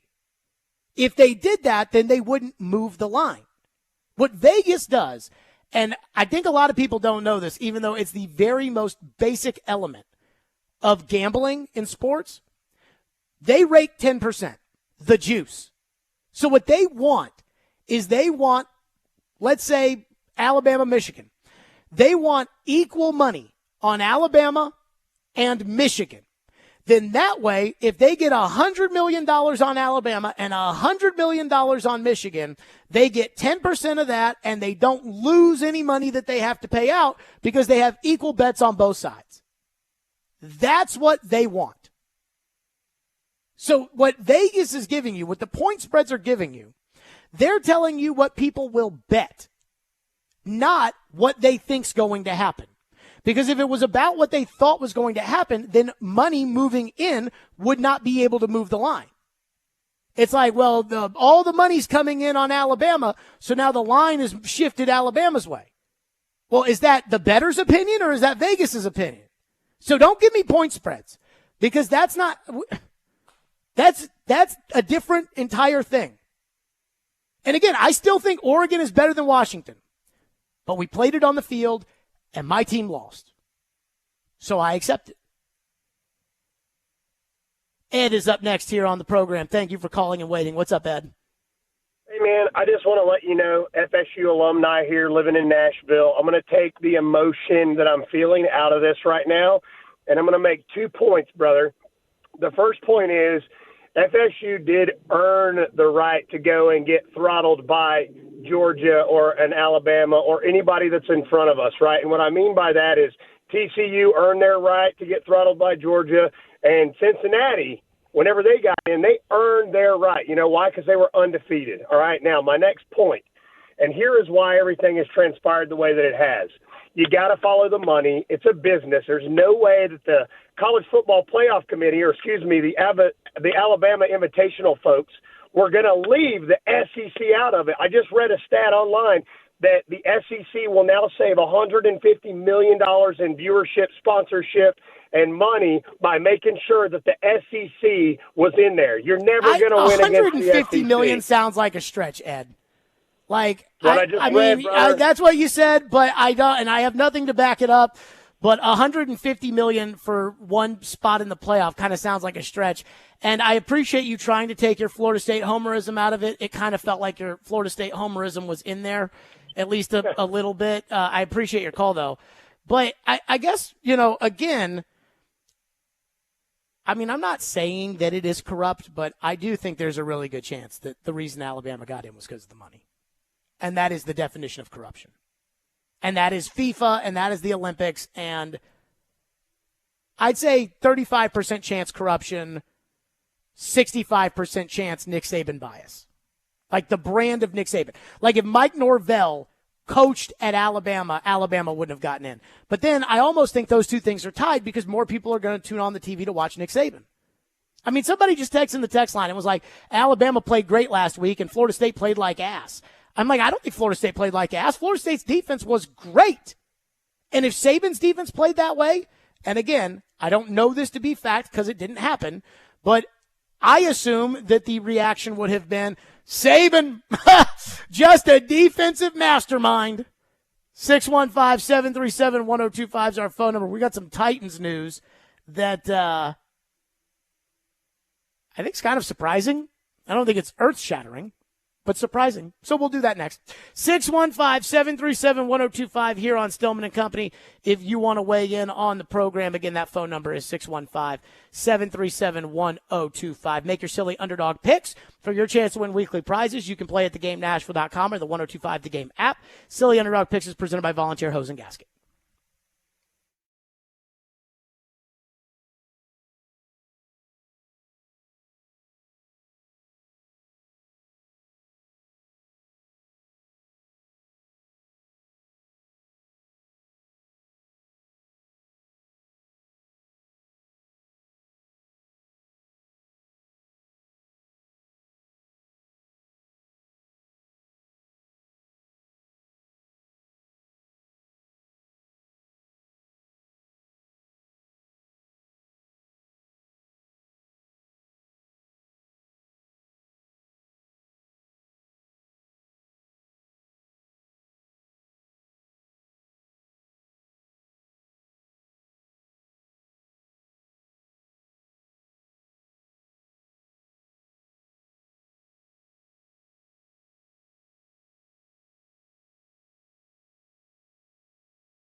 The pick at 92 is in.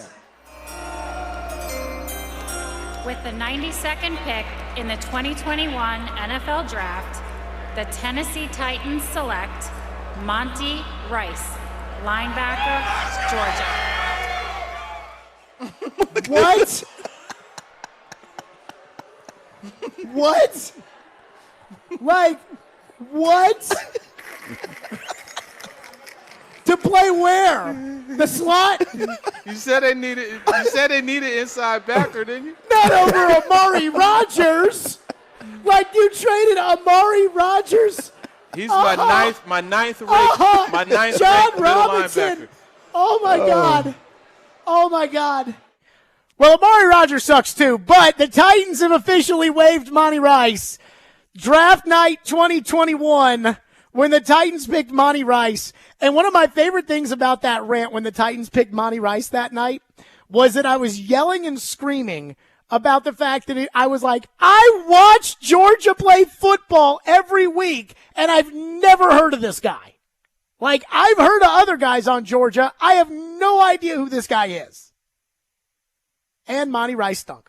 The Titans have officially waived Monty Rice. You know, TD had a tweet in which he said that he was surprised by it because of the all the snaps that he had been getting in Tampa Bay and Jacksonville. TD says 17 versus Tampa Bay, 29 versus Jacksonville, 22 versus Carolina, but only 8 last week against the Colts. And TD says that he talked to Bobby King, the linebackers coach, the other day, and he praised him for being a pure see-ball, get-ball player.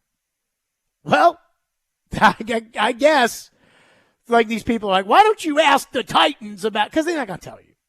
Now, apparently Monty Rice has tweeted out, thank God, with a salute. I don't know what that means either.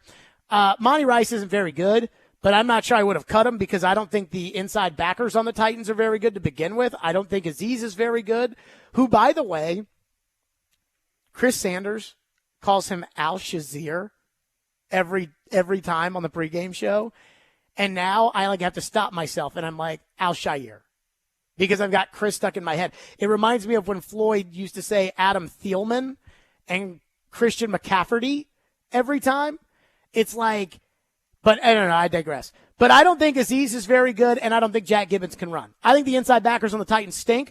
I wish and prayed that they had David Long Jr. back. They let him go because of his hamstring, and he signed with Miami, and he's played, I think, every game for them. But Monty Rice stunk, and I guess they had just had enough. I mean, I just don't know who's that, what was the roster move for? Well, it was Joe Jones that had brought him up the other day. Yeah, and I mean, he's like a guy that's always on the team in training camp, and then... So I think Monty Rice, they just moving on from him from middle linebacker. Well, do you... here's what I wonder. So Josh Wiley was the guy who screwed up on the punting. As far as whatever the position was. I saw Blake Bedingfield wrote it at Karski's website, that it was Josh Wiley who screwed up both times on the 2 punts. And I wonder if the Titans want a player in that spot that might be an inside backer, that want a player in that spot that can play that exact position. Because would make sense. Wiley, I mean, you're not going to cut him. Although he is absolutely, he's made of glass. Well, he's a rookie too, but yeah, he has been hurt a lot. Well, he was hurt in college too. So this is a trend with him. But he to me is like Kyle Phillips. He's got the ability to play in this league, and they could really throw the ball to him, but my goodness gracious. But yep, so Monty Rice is out, and that was my reaction when they drafted him. And it would have been perfect if it wasn't for me begging for them to take Amari Rodgers, who has had no career since then. But it would have been very nice for them to have taken a wide receiver at that point. Let's go back to your phones. Tyler is up next on Florida State and the college football playoff. Thank you for calling. Go ahead, Tyler. Yeah, Jared, love the show, man. Thanks for taking my call. I saw something yesterday evening where Rick Scott, Senator of Florida, sent an email to Boo Kerrigan in the committee. And it basically said, listed a list of questions like, how did you guys come up with this with your top 4? And the reason what's your take on Congress trying to get involved in the Florida politicians threatening legal action or whatever with the playoff? What's the take on this? My question is, is it going to bring any action? No. I mean, are so, they? Yeah, I mean, Tyler, I appreciate your call. I saw this too. Like, I didn't know where you were going when you talked about the Rick Scott letter, but like, I saw that and I was like, oh God, like, can you guys get back to doing things that actually are important? Like, can you, again, like, can you guys figure out, how we, well, whatever I say, people are going to get mad at one way or another. But can you get back to figuring out how to fix the world? Because college football is college football. I think we can live. Tom from Bellevue's up next. What's up, Tom? Jared, you seem happy with Washington making the playoff at the number 2 spot. They're going to be revealed to be another TCU. Alabama would clobber them. TCU won last year. They won a game and they got beat 65-7, and that's what's going to happen to Washington. So you don't think They're that terrible. TCU should have been in the playoff, even though they won a game in the playoff? That has if that has nothing to do with it. You got to earn your way in. If you put a bunch of bad teams in a playoff, So wait a minute. So Yeah, if go ahead. TCU was a bad team that got into the playoff, what does that make Michigan last year? Well, you tell me, but I'm just telling you, Washington is a fraud. Here's the and there's thing. multiple. Not everybody can win every game. There is only one team that wins the championship. Thank you for the call. Right. There is only one team that wins the championship. And so teams are going to lose along the way. This argument that TCU was a fraud when they won a game is ridiculous. They won. They beat Michigan. So if you're afraid of TCU being the next, or if you're afraid of Washington being the next TCU, so you don't want to keep them in, then why is Michigan in the playoff? Because Michigan played TCU last year and they lost. I saw people that were arguing like, Georgia won 29 straight games. I'm like, I'm sorry. Is this the 2022/2023 college football season, or is this the 2023 college football season? Because I didn't know that we counted what happened last year. And I love this idea that being TCU is bad. TCU won a game. They literally earned their way into that ass slapping they got from Georgia. They earned their way in there. Michigan, you should be mad at them. They lost. Oh, goodness gracious. 615-737-1025. So we're starting to get some revisionist history as far as the Titans are concerned with the media and the Craig Aukerman, trying to think of the right word here, career with the Titans. And it comes from Joe Rexrode. We'll play that sound next. Stillman & Company, 102.5, 106.3 The Game.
Stillman and Company, 102.5, 106.3 The Game, streaming live on Twitter, Twitch, YouTube, and Facebook Live from the Hiller Plumbing, Heating, Cooling, and Electrical Studios. Trevor in 30 minutes, Barry Trotz in 1 hour. Now, Craig Aukerman got fired yesterday. Everybody knows that. And I think a lot of people were expecting me yesterday to take some kind of a victory lap because I was right and they were wrong, and I didn't need that from Mike Vrabel. I knew I wasn't going to get that, by the way. I know I'm never going to get Mike Vrabel to say, Jared, you were right, I was wrong. I don't want it. I don't need it. The fact that he fired him is admission enough for me. I don't need it.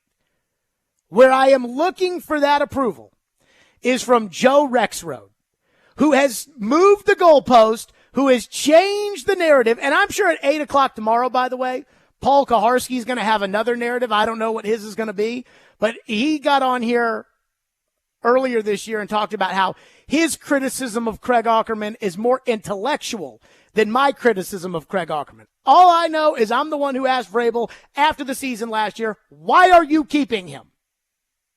That's what I did. And I've been yelling for years that they got to move on from Aukerman. Well, Joe's narrative has changed that now Craig Aukerman was a good special teams coach until this year. That this year is the only time Craig Aukerman's special teams have been bad. And I'm like, no. 2018 was a fiasco, which we'll get to in a second. 2019, the kicking carousel, the Adoree Jackson fumble that cost you the Jacksonville game. 2020, Bo Brinkley forgot how to snap. 2020, you played the Colts, you changed the punter, shank a punt, get a punt block for a touchdown, you lose. 2021 wasn't that bad, but Chester Rogers back there didn't want. And then last year they couldn't make a field goal with Big Boy in the first game, which Joe says is the coach's fault. And then after that, they hit the snapper in the neck. I mean, they were bad all year last year. They were bad all year. Phillips muffin punts, Amani Hooker muffin punts, Robert Woods. It was awful. So thank God he's gone. But all I needed to hear was that I was right. That's all I need to hear. Instead, Joe's like, Jared was wrong all the time until this year. So finally, I told Robbie, I go, all I want to hear from Joe is that I was right. This would happen this morning. Got a text from our buddy Jared Stillman that I'll read quickly. Joe just said nothing was fireable with Aukerman until this year. I played a cut from 5 years ago of Joe Buck and Troy Aikman literally calling Aukerman out for crappy special teams. Joe just needs to say Jared was right and move on. This is from Jared on my personal text line. Joe was right. Okay. Or excuse me, Jared was right. Wait, he said 5 years ago he has Aikman and Buck? He does. In what game? Okay. I want to hear it. I have not. Again, if you're not perfect, I mean, offensive coordinators every game have failures and successes or whatever, right? Like, I don't even understand how he's been looking at this. But look, Aukerman got fired. Jared's been crying for it. So Jared got his way. I think it's more that Jared got his way. Right? He won't say it. Way to say it. He won't say it. He won't say Jared was right. He won't say it. He's like, no. What is he, 5 years ago? What's he talking about? I need to hear this. So I took out my phone and I emailed the cut to Nick Keiser, and I texted Robbie and I said, I just sent it to Keiser. So they come back the next segment on this cut, which was literally 5 years ago in the game that Derrick Henry ran for 238 yards against Jacksonville and 4 touchdowns on Thursday Night Football. The Titans were up 7-0, fielding a punt, and this is what happened. Jags unable to do anything with outstanding field position to begin that drive. Batson muffs it, able to get back on it, and in the end zone where they're going to mark him, it's a safety. And the first points of the game for Jacksonville. He mucked it initially, touched it well outside the 5, and then went backward into the end zone and was swarmed. He muffs it, and then once he's able to recover it, just stay in play. Just get up the field. You know, a game like this, the turnovers, the special teams obviously plays a big role, and they do here right now with 2 points. Well, for Tennessee, they're coming off a brutal week. Craig Aukerman was hearing about his special teams He's the coordinator. They had a punt blocked, a blocked extra point. They gave up a 61-yard kick return to the Jets. Overcame all that and got a win, but now they just handed Jacksonville 2 points. That was 5 years ago. 5 years ago. So now Joe is telling us Ackerman was a good special teams coach until this season? No. No. He was terrible. And it's good riddance. It's too late, and I don't even know if Vrabel will be the coach next year.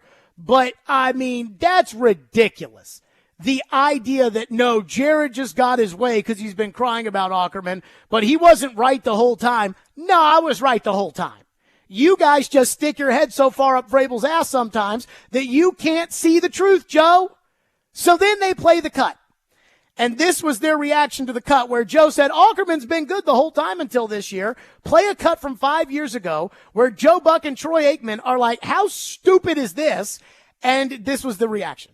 There you go. There's the clip from Joe Buck and Troy Aikman from what I assume is the Tennessee-Jacksonville Thursday night game where Derrick Henry broke off the 99-yarder. I guess that's the same game. Was that Batson? Was that Cam Batson? Cam Batson. Oh my goodness! They did invoke Ackerman's name. So there you go. He's got the clip. He's always got the audio. He's got the audio. Your response. First of all, my response. First of all, I don't remember all that stuff from the Jets game. So that's a bad week. That's a bad week, no doubt. Sounds like a bad week. You know, I'll take the Batson play for example. You know, it's kind of like. I mean, it's kind of like it's a little different, but we all rip on Andre Dillard, right? And he gets beat for a sack. It's like, oh my God, how could you do that? You know what to do, but whatever it is, you let him. He's a speed rush. You let him outside. Whatever it is, you guys didn't pick up the twist. Terrible performance. Is it that, or do you blame the offensive line coach? Like someone like Batson making a decision like that in the field of play. I mean, look. I'm not saying there's no accountability there for Ackerman, but for the most part, that's the player in the moment. Like, dude, you can't, or Phillips, like, catch the ball, right? I mean, again, so no, that's not Ackerman's fault. I'm like, Buck and Aikman are calling Ackerman out. And he's like, nah, that play that I forgot about that happened 5 years ago that I just heard the play-by-play cut of, that's not Ackerman's fault. Kicking's not Ackerman's fault. Returning is not Ackerman's fault. Like Vrabel catching punts wasn't Ackerman's fault. It's amazing. I've never seen anything like it. I've never seen anything like it. Where the unit is so bad for so long, and that every time something happens, it's like, well, it can't be that guy's fault. Good for Robbie, though, at the end of that, after that cut was over, Robbie's like, I understand that, but isn't that the job of the coach? Which the answer is yes. But again, I don't need to hear it from Vrabel that I was right. I need to hear it from Joe. I don't need to hear it from any of you all. I don't need to hear it on the text line. I don't need to hear a call. I don't need to hear it from my dad. I need to hear it from Joe. That's all I want. I just want Joe to say, I got on you for ripping on Ackerman all the time, but you were right and I was wrong. That's all I want to hear. And he can't do it. And I love that.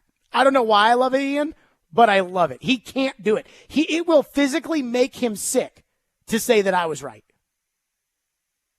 And I love that. 615-737-1025.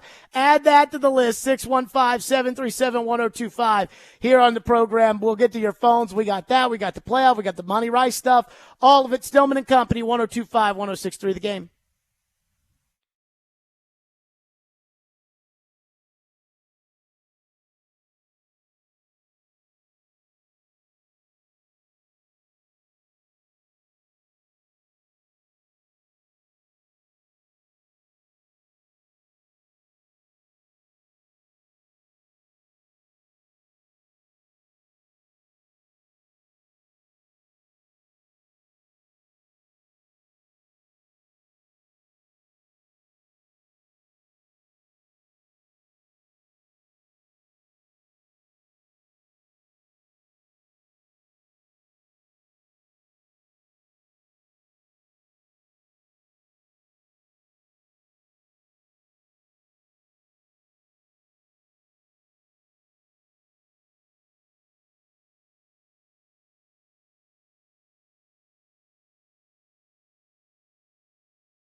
Predators Game Day is presented by TJ Anderson.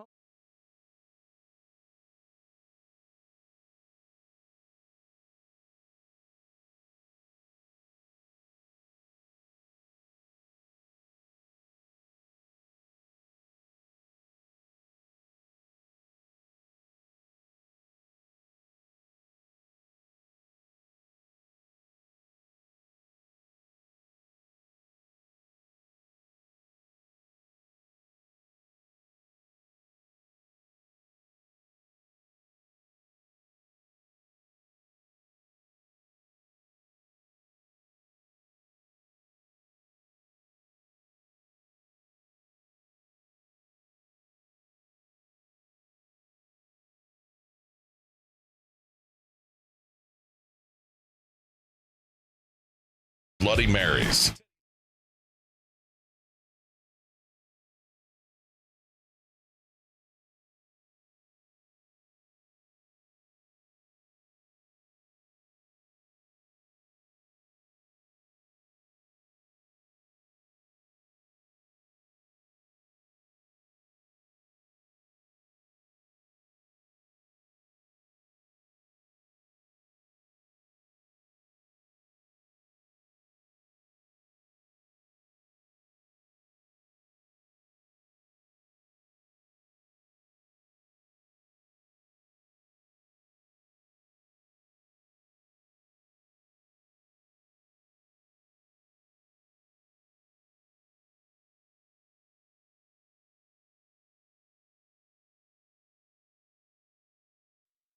I'm not going to say Mike wouldn't have made a change at the end of the season, but do we think he really would have? If we are to believe that Amy, which I do believe, and again, I could be completely wrong on this. I have no inside, knowledge. I have no sources that's telling me otherwise. This is just my opinion. I'm not sure Mike would have fired him after the season because Mike has made not necessarily excuses, but he has come up with a reason why every time when it came to Ackerman. And again, listen, this is a results-based business. And you're going to get some guys get a longer period of time to prove they can either coach or play in this league. Some guys get a shorter period of time. Well, it seems like Ackerman has gotten a longer period of time to show what he can do. And hey, listen, somebody got to fall on the sword, and it was Ackerman that fell on the sword. There you go. That was Derek earlier today. See, I bet Derek can say you were right talking to me about Ackerman. Caroline can do it. Robbie can do it. Chase can do it. Joe can do it. I don't think Willie would do that, Ian. But I think Willie thinks that Ackerman shouldn't have gotten fired. But Joe can't do it. Joe can't do it. He cannot. Tomorrow, I'm not going to declare myself the winner of Jared versus Joe tomorrow, but I should be the winner of Jared versus Joe tomorrow because I was right and Joe was wrong. Let's go to your phones as promised. Your phone lines are driven by WilsonCountyHyundai.com. Jeff is in Franklin and is up next on the Titans. Thank you for calling. What's up, Jeff? Hey, Jared, why isn't the secondary getting the attention? Obviously, I think we fell to 30th last year in pass coverage. 32nd. This year, I think we're 30th again in pass coverage. We gave up the 2 big touchdown passes. Well, I forgot number 0's name, an absolute disaster. And just wanted to know about the secondary and why isn't getting the attention that the other pieces of the team have gotten. Thank you. Yeah, secondary stinks. I mean, I guess, here's what bothers me about the secondary. Now, the secondary got a new coach, so it's not like we can say, okay, it's the secondary coach's fault. And, a lot of these games, now, I thought the defense was terrible the other day, but we have to remember that the Titans' special teams gave the Colts all those points, and they still held Indianapolis to 25 points. The defense has been holding these teams to 20-something points, which should be winnable in an NFL game. But again, we see this with our eyes, and we know the Titans' secondary is no good. I mean, the Titans secondary had one good player, and they traded him for a bag of footballs. The rest of it is just, right now, it's McCreary and everybody else. Murphy Bunting was a, replacement-level player that they brought in here, and he stinks. And I do feel bad for Murphy Bunting because I feel like he's always getting called for holding or pass interference at the least opportune time. And every one of his pass interferences is like whereas some of these pass interferences, like when Fulton just, stands in front of a guy and he runs him over, it's like, well, of course that's pass interference. But I mean, the secondary's terrible. I think Shane Bowen is just the one who's getting blamed for the whole defense because the defense sucked under his watch in 2020. And then when Jim Schwartz came in here, the defense was better for 2 years. And then Jim Schwartz left, and now it sucks again. And it's not just the secondary. The inside backers are terrible. Azeez Al-Shaair is a day late and a dollar short to everything. Jack Gibbons can't run. I mean, the discipline on defense is atrocious. I mean, I don't know how the third play. Think about this. They traded away Byard, and I know a lot of you guys thought Byard stunk. I don't think that, but I know a lot of you all thought that there at the end. But they bring in Molden to that spot, and they've got Kevon Wallace that they signed. And so Wallace picks up a 15-yard penalty for wagging his finger over to the sideline. I mean, I'm going to be completely honest with you. And again, I don't want to speak for the old man who's been, hasn't been with us for 2.5 years. I think he would have cut Kevon Wallace for that. I mean, don't you think that Kevon Wallace penalty, Ian, is approaching Darren Bates taking his helmet off in a preseason game territory? Dumb stuff to hurt the team. It's one of those things you make the play and then immediately do that, and it totally wipes it out. Yeah. And it's like, again, Darren Bates took his helmet off on the field to celebrate in a preseason game, and Floyd wanted to cut him every single time ever since then. Well, the thing is, this dude had never made a play before. So it's like, okay, you're going to get out there, make one play, and then do that? Not good. And then the other guy, Molden is terrible. I mean, he is terrible. Like, it's kind of like Dillard, right? Like, it's one thing, Murphy Bunting is a replacement level player. He's not bad, but he's not good. And the difference between him and Trey Avery is pretty obvious. So you're not going to say, okay, let's put Trey Avery out there and hope we can win with Trey Avery, because you know that that's not a good option. But Molden is he's like Andre Dillard. He's horrible. I mean, how do you get beat? A guy runs right by you for a touchdown. You're playing safety, and not only that, you're supposed to be able to run a little bit because you're technically a corner. He's awful. I mean, they cut Monty Rice. I don't know why they didn't cut Molden too while they were at. Molden is terrible. Now, by all accounts, Molden is like a great teammate and a hard worker and all those things. But, I mean, on the football field, Texture says, why didn't Vrabel call timeout on the second block punt? Everybody could see that the guy was not going to get blocked on the line. I think that they timed that up. Vrabel would not have been able to call timeout on that. I mean, it sounds like that. This is what I think happened, okay? Blake Bedingfield wrote at paulkaharski.com that Ryan Stonehouse as a punter is going to be susceptible to blocked punts because he takes so long to wind up and punt it, right? It's kind of like a pitcher holding guys on base. Like, if you don't have a good pickoff move and you're slow to home plate, they're going to steal second on you. And it sounds like apparently that's a problem that Suckup has. So Indianapolis plays you the first time. My guess is they probably got close a couple times and thought, okay, we're going to have our shots here against Tennessee. This was a must-win game for the Colts for two reasons. Number one, they are teetering right there on that playoff line. And number two, the owner demands that you beat the Titans. So because of that, they're going to make sure that if they're going to empty the bag, they're going to empty the bag in this game. And I think that's what they did.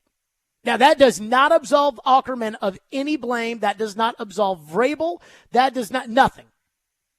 But I do believe that Indianapolis went into this game probably knowing that they could. I think they went into this game thinking that they were going to block a kick. They probably didn't think they were going to block two, but they probably knew that they were going to block a kick. The second thing is, I remember the first time they played the Colts when they couldn't punt the ball, and Trevor Daniels shanked the first one. And on the second one, he got it blocked, and Floyd said that, anytime that a guy shanks a punt, you're going to rush the punter the next time because you know that he's trying to hit a perfect ball. And so it's like, okay, we know that they're going to try to hit a perfect ball, so he's going to take his time to kick it, so let's rush him. I don't know if Indianapolis felt like, hey, Tennessee, we overloaded them the first time, and they did this, so now we know that they're going to make sure that so we can run this other one. But I do think that Indianapolis, really sniffed you out on it.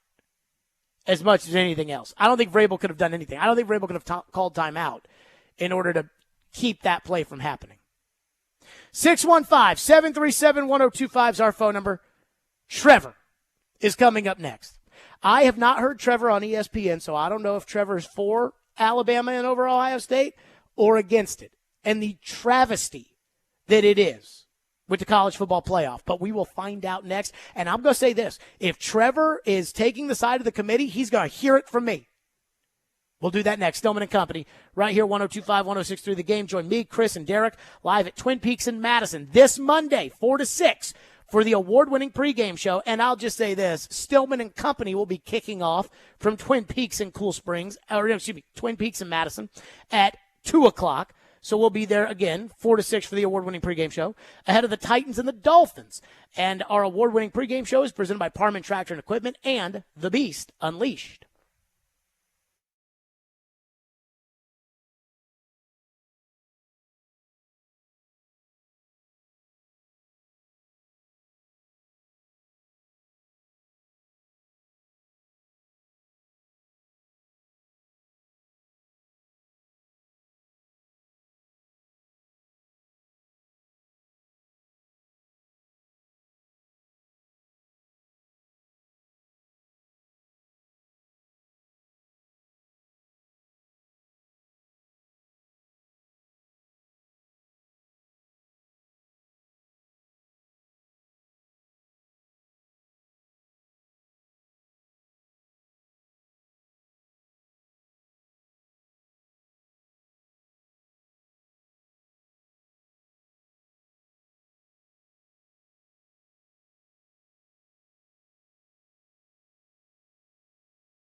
Stillman and Company, 4:30 on a Tuesday means the one and only Trevor Maddich from ESPN, who is brought to you by Houston Clinic Orthopedics, when experience matters. Trevor, do you think the College Football Playoff Committee got it right?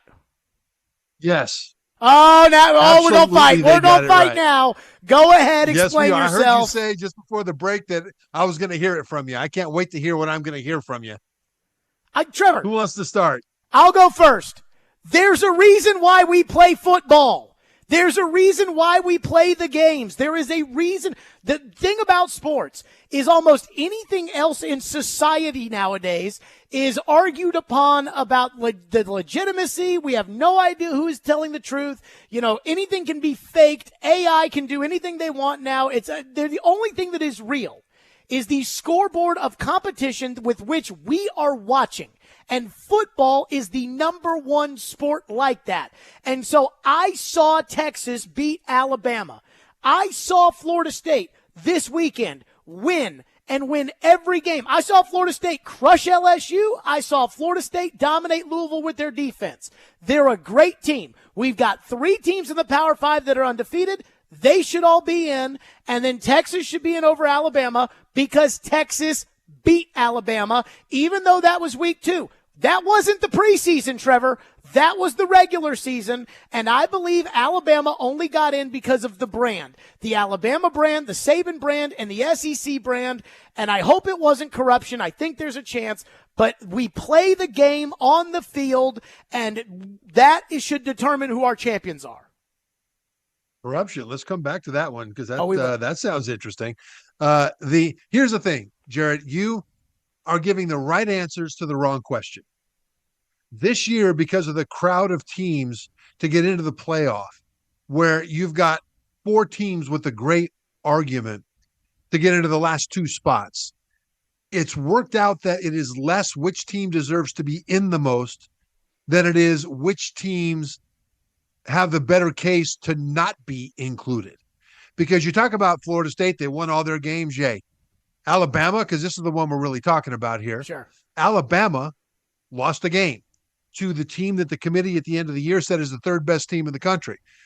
Florida State wasn't exposed to a team that finished in the top 10. Yeah, they beat LSU. That was a great win, but LSU finished outside the top 10. They didn't turn out to be as good a team as, a lot of us thought they would be when the season began.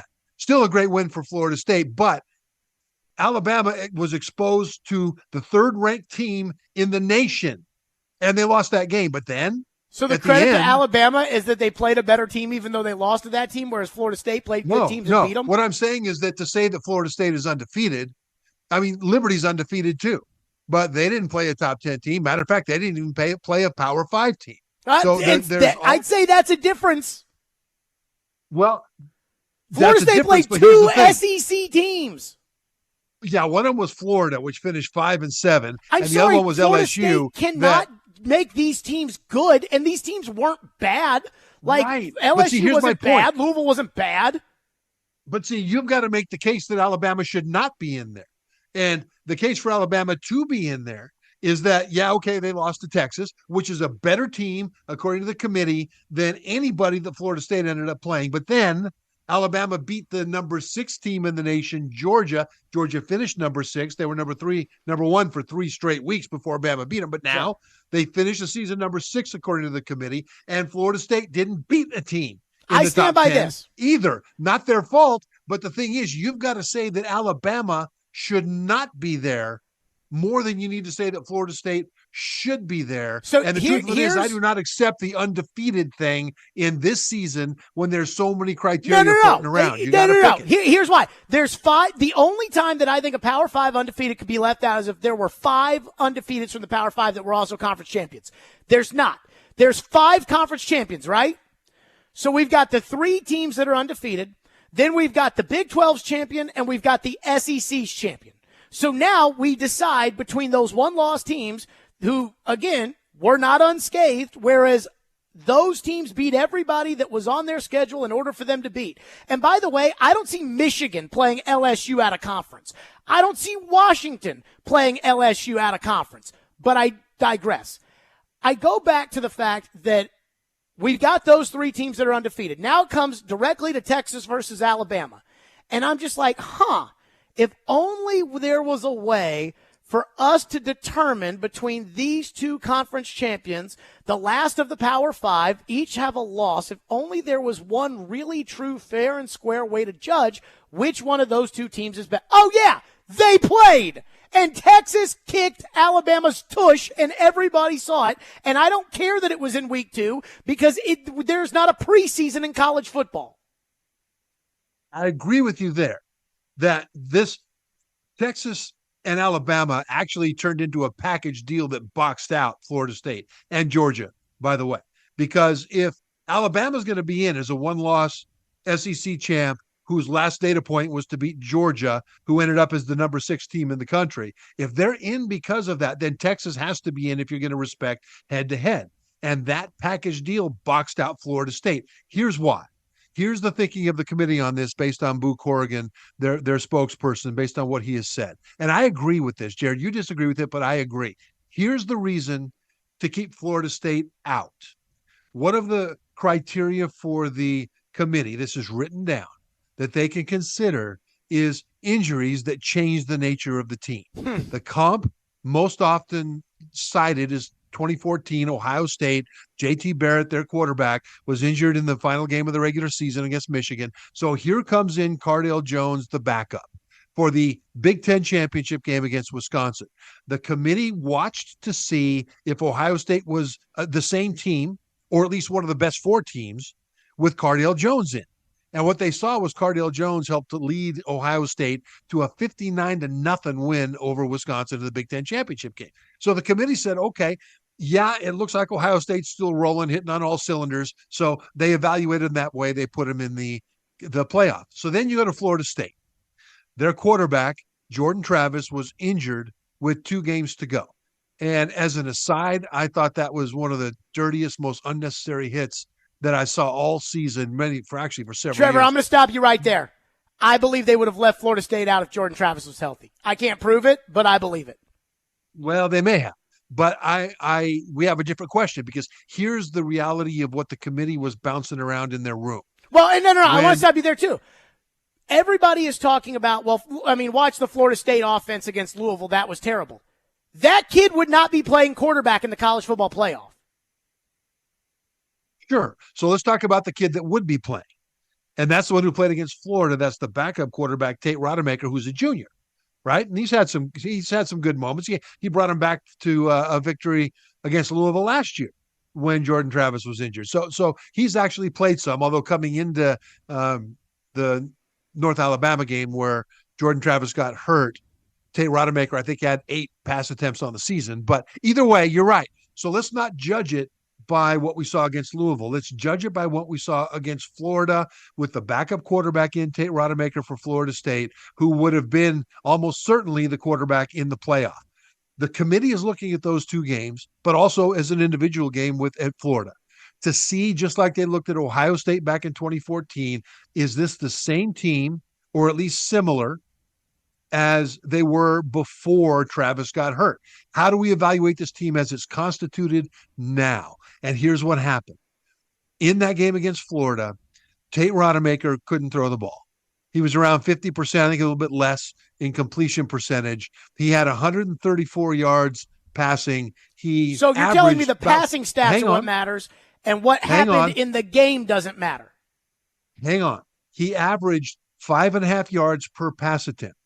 Florida's pass defense was the worst in the SEC when it comes to yards per pass attempt allowed, right? They're giving up about 8.5 yards per pass attempt. Rodemaker had 5.5 yards. Now, he would be better with a month of practice heading into the playoff, but the committee doesn't project that. They look at what they can see right now on the field. That's all the committee is doing is projecting. They're projecting that if they had to play with a backup quarterback, that this would not be a good enough team in order to make it. And that's the only, I'll tell you this right now. If Mike Norvell, I believe if Mike Norvell coached at Alabama, Alabama's out. That it is the bias of Saban, the bias of the SEC, and a little bit of the bias of Alabama, but I really think that Alabama's brand is more right now Saban and the SEC combined. That is what got them in there. I'm hoping They didn't put him in there for the TV ratings, which I want to get to in a second with you. But here's the reason why what really bothers me is that I want to hear this, Florida but let me finish this thought so I don't split them up. Okay. Okay. I want to hear what you're about to say, but I don't want to say this after you say what you're about to say. Let me finish this. And that is that the committee saw that game against Florida and then the game against Louisville. But let's take the game against Florida. They saw that the offense of Florida State was a completely different animal. They saw that Florida State in that game against Florida and Louisville, by the way, was not Florida State. It was Iowa. Elite defense, suspect offense, can't throw a forward pass. So the committee is saying, okay, Florida State as it exists, as it's constituted now, with Tate Rodemaker at quarterback, isn't one of the 4 best teams in the country. So then why are they ahead of limited Georgia? Sample that they had, they decided that it was not. Now you can disagree. So you're with telling me that but Florida State with this bozo at backup quarterback, you're telling me that Florida State there stinks so bad they're Iowa, but they're still ahead of Georgia?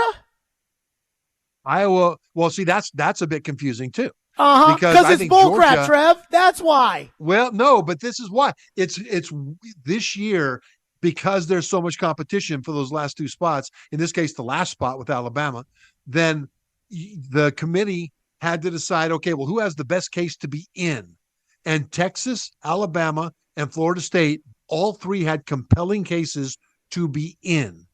Florida State had the best case to be excluded because the nature of the team changed when their quarterback went down.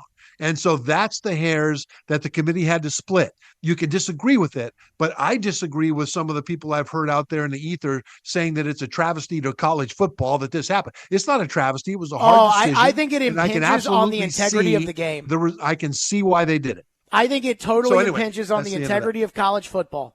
I think this is – now, it's not going to matter because they're changing the playoff next year, but I think – Would you put Iowa in the playoff if they were undefeated? If Iowa was undefeated? If Iowa was undefeated as a Power 5 team, which would mean wins over, what, Ohio State, and did they play? No, just Michigan. Did they not play Michigan in the regular season? I have no idea. So they would have a win over Michigan or Ohio State. They put them in. They might have played Ohio State. Either way. But the difference is Iowa doesn't have the brand. The Alabama has the brand. Saban has the brand. And that's where, again, I've always felt like with college football, there's never really been any authority because everybody's just kind of marching to the beat of their own drum. So what that is invited is it's invited that whoever is writing the checks is the one who calls the shots, which is TV. And I think that, again, the idea is, hey, Michigan versus Alabama is going to have 38 million viewers. And so let's just make sure that matchup's in, and I think that's corrupt. Now, I do want to pick that up on the other side because I want your reaction to that, and I also have another bone to pick with you and defense, and there was one other thing you said that drove me crazy that I'm going to get to. We'll do that next. Trevor's with us, presented by Houston Clinic Orthopedics, when experience matters. 102.5, 106.3 The Game.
Barry Trotz in 15 minutes here on the program. So, Trev, I have many bones to pick with you about your just total approval of not making the games matter that we play in college football during the course of a season.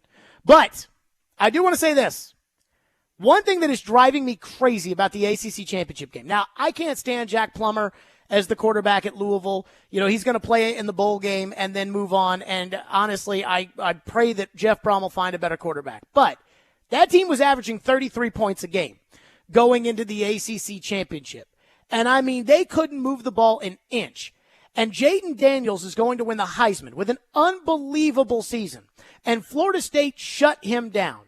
So why can Florida State's defense not be an elite unit that carries them to a potential championship when I've seen defenses win championships in football for years, specifically Nick Saban's defenses over the years? Why is it just, oh no, they suck, as opposed to their defense might be incredible with NFL players all over it?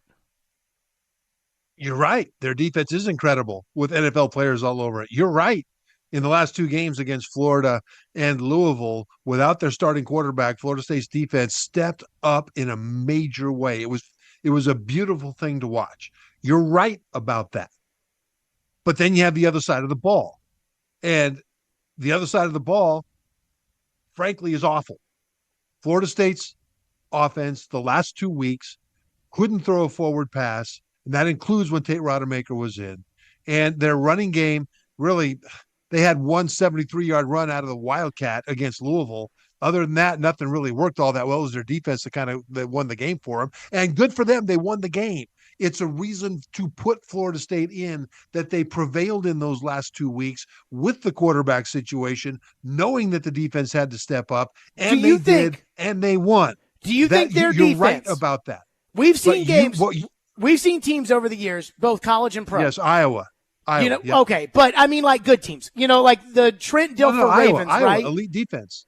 Well, their guy just won the Broyles Award, which I thought was ridiculous over Sherrod. Hey, Michigan scored 2 offensive touchdowns against Iowa, one on a 5-yard drive because of a punt return, the other on a 6-yard drive because their defense got a fumble for them. Other than that, Michigan's offense didn't score a touchdown against Iowa. And that's great. But they lost. You're saying. So the game happened, and Iowa lost. So Iowa's elite defense clearly cannot carry them. Yes, because they played the number one team in the country. The best team that Florida State played. Okay, but my point is that we know that Iowa's defense cannot carry them to the Big Ten championship because Iowa played in the Big Ten championship and they couldn't carry them to victory. We don't know that Florida State's defense can't carry them to victory against an Alabama, against a Texas, against a Michigan, against a Washington. We don't know that. And there's a lot of assuming that, oh, no, they can't do that. But I've seen elite defenses carry teams to championships before, and it is possible. I saw Matt Mock as the starting quarterback of a national champion in college football. So it's possible. And this idea that Florida State gets no credit for that elite defense is ridiculous. No, but it's like LSU. I mean, LSU lost 3 games, one of them to Florida State, and they had a national championship caliber offense and a defense that couldn't get it done. But so they lost 3 games. Florida State didn't lose, but they lost games. You know, they lost games against higher ranked teams. Here's the thing, though, Jared. I hear you giving me the satisfying arguments why Florida State should be in. They were undefeated. They overcame the quarterback injury. All these things are great. They are good arguments, but they're not the argument that needs to be made. You need to convince me that as Florida State is constituted now with their quarterback, they should be ahead of Alabama. Why should Alabama be out? And if you say, I don't want to hear that Alabama lost the game. They lost the game to the team that finished number 3 in the nation. Florida State was not exposed to that. And I will throw Liberty's 13-0 up every time you say that Florida State didn't lose a game and Alabama did, because Alabama faced a team that was far better than any team Florida State had to play. So besides that, do you have any reason why Alabama should not be in as a one-loss SEC champ whose final data point was to beat the team that finished 6th in the nation, Georgia? Sure. I'll use the fact that, if we're going to talk about how Florida State looked at the end of the year, how did Alabama look against Auburn? Well, you know what? Any of the Washington struggled in their rivalry game with Washington State. Okay, but we're talking about Alabama. Struggled in their rivalry How did game Alabama with Georgia look against Auburn? They looked terrible. They needed a miracle to win the thing. How did Alabama look against South Florida? Bad. Terrible. They look terrible. Those don't count? But see, you're saying that because Alabama won, they look bad in a victory. Well, they should be counted down, but Florida State can look bad in a victory, and they shouldn't be. No, counted I'm arguing that if sense. Florida State's victories are hurting them, then Alabama's victories should hurt them too. And then Alabama lost a game. Is hurting them. Florida State's quarterback is hurting them, and it's awful, and it doesn't feel fair, and it probably isn't fair.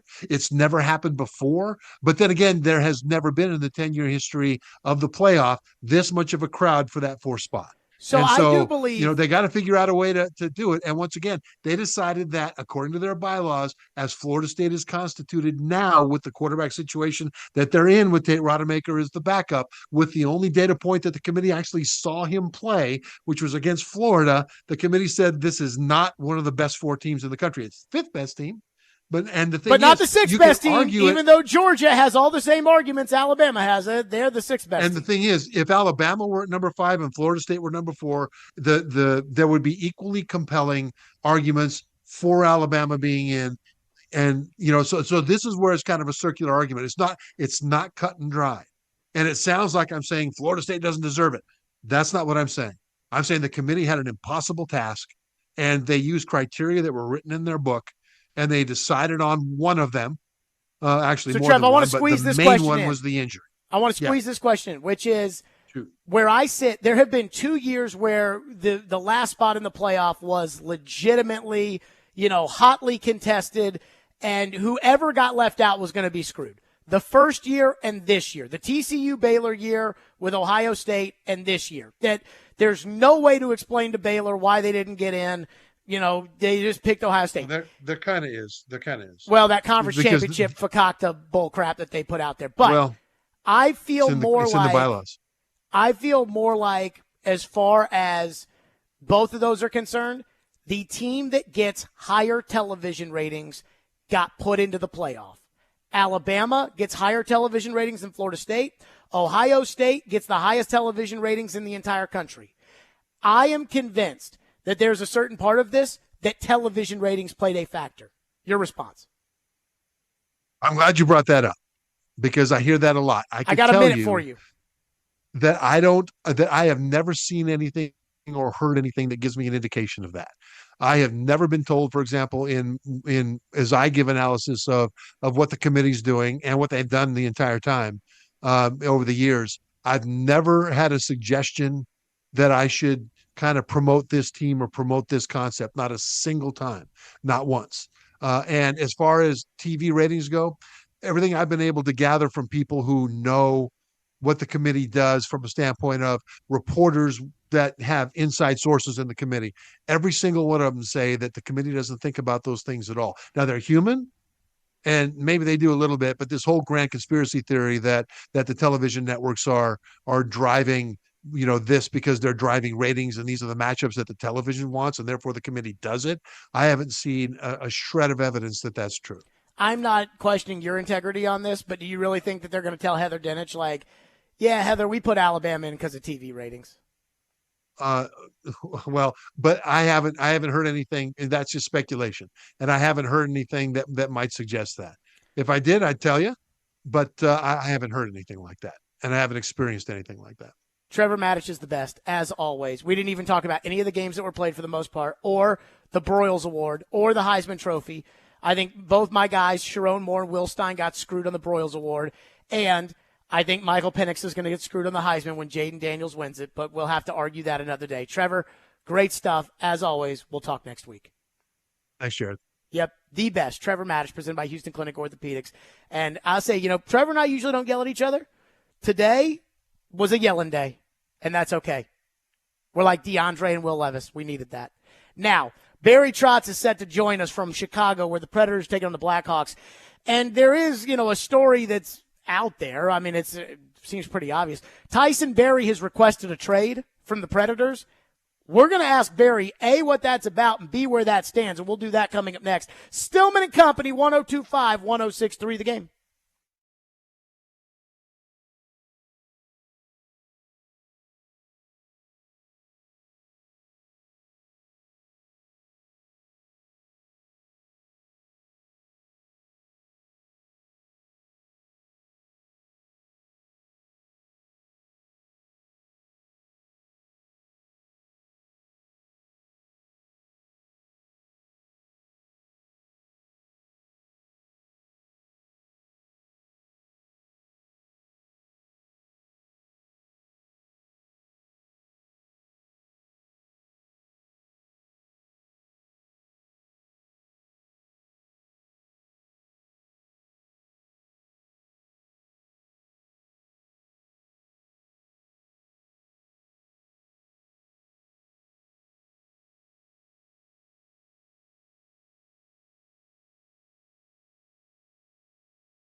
Stillman and Company, 102.5-106.3 The Game, streaming live on Twitter, Twitch, YouTube, and Facebook live from the Hiller Plumbing, Heating, Cooling, and Electrical Studios. Preds tonight, you heard it in Ian's update, 7:30, which I hate a 7:30 start. It's like it's not a late game, but it's not an early game, and I don't know why I hate 7:30 starts. I hate everything that's not a 6 or a 7 o'clock start. That's just me. Maybe I'm just kind of a curmudgeon, one way or another. But there was a story that came out over the weekend that I guess I was a little surprised by. I knew that the Predators were going to have to move a defenseman, at some point with the guys that they had coming up and the guys that were playing and, You know, how they had, all these guys that were signed to contracts that were NHL contracts, whether it was, Lozon or Carrier or whatever it may be. Now, I believe when it comes to defensemen in the NHL, you never have enough if you're a decent enough team. I mean, it's almost like corners in the NFL. So there's a report that came out on Saturday that Tyson Barrie had been granted permission to shop his services to other NHL teams. And this is, I'm reading from The Athletic, Barrie was scratched, and I guess he's averaging 18 minutes of ice time in the 22 games he's played, which is his lowest total. And so, he's a pending unrestricted free agent, and he wants the opportunity to play and whatnot. But I guess I'm sitting here wondering, so it's not about wanting to be on a winning team. So I guess I was a little surprised about the fact that he wanted a trade. And I'd be honest with you, I don't know exactly what kind of market there will be. Here's the one thing I do know, though. The Predators are in a great spot as far as the assets and everything else are concerned, because their team doesn't have to win right now, and they've got salary cap space. So they can retain salary, and they can ship him off for half of what his cap hit is, or even more, I guess, if they send it through another team, and they can get picks in return. And these can be these little trade chips, and they can go from there. And so, again, I think this is actually a pretty good opportunity for them that I'm pretty excited about. But at the same time, I guess I'm, sitting here thinking, well, what's the market going to be like? And is it too early for the market? And, what do I know? So that's why we bring on Barry Trotz, who joins us now on the program from Chicago. Barry Trotz is presented by Gary Force Acura and by Pourvu. And, of course, Pourvu, 10,000 square feet of wine, spirits, and over 1,500 domestic import and craft beers with a massive array of ready-to-drink cocktails located on Indian Lake Boulevard in Hendersonville. Barry, let's start with the Tyson Barrie, I guess, news, rumors, whatever you want to call it. What happened, and where are we now in the process of where Tyson Barrie may or may not end up? Well, the process is really it started. Obviously Tyson's game hasn't translated as well as we'd like with us this year. Tyson, I think, came in last year, did a tremendous job. Is going into his last year as a UFA. And he was having a tough time, obviously not being on the first power play, just with what we did with our defense, how they played, how we played in terms of system. He felt that he wasn't getting, wasn't quite fitting in. So the other night when he was healthy scratched, I think, that was the first time in his career. So, different players react to it differently. I didn't like the way he reacted to it. You see around the league. I sat out at Alexander Ovechkin once, and think about that. So I think the player, just being in the final year of his contract, just feels that he's got to be playing on a pretty regular basis, or hopefully if it's not a fit, then maybe look for other opportunities, but everything is dictated on his play. He has to be a good player for us, so he can be a good player for anybody in the league if we do decide to move him. So when it comes to something like that, and a report comes out that someone's going to be scratched because they want another opportunity somewhere, does your phone just immediately light up about what you would take for this, or is it, his agent is going to try to talk to other teams to then get other teams to engage you? Kind of what's the process here? Well, I think the process is obviously we talked to the agent, and very disappointed it got out, because there's only about 4 people in the world that know about any conversation about anything, and somehow it got out. So I was very disappointed on that process, and it didn't come from the Preds. I do know that 100%. So obviously they felt that, or someone felt that it should be out there, and they put it out there. And from my standpoint, we will get on the phones and say, obviously Tyson's not happy in his situation right now. Is there any takers? There might be, there might not. But his agent as well, I'm sure behind the scenes will be doing the same thing. So when something like that happens, Barry, I thought that, just from watching it from afar, I've always kind of liked Tyson Barrie's game. And I saw him, put the puck on the net that McCarron put in the Pittsburgh game. And, I think that the style with which how Andrew Burnett uses the defenseman, I think actually probably benefits Tyson Barrie. So there wasn't like I was searching for there to be any, unhappy feelings or whatever.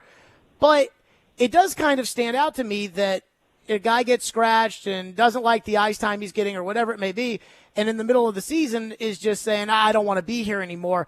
That does seem like that would kind of go against the culture that I know, the Predator way that you and David have preached for so long. It feels like that isn't necessarily the Predator way, especially when we've talked at length about the importance of kind of resetting guys during the course of the year.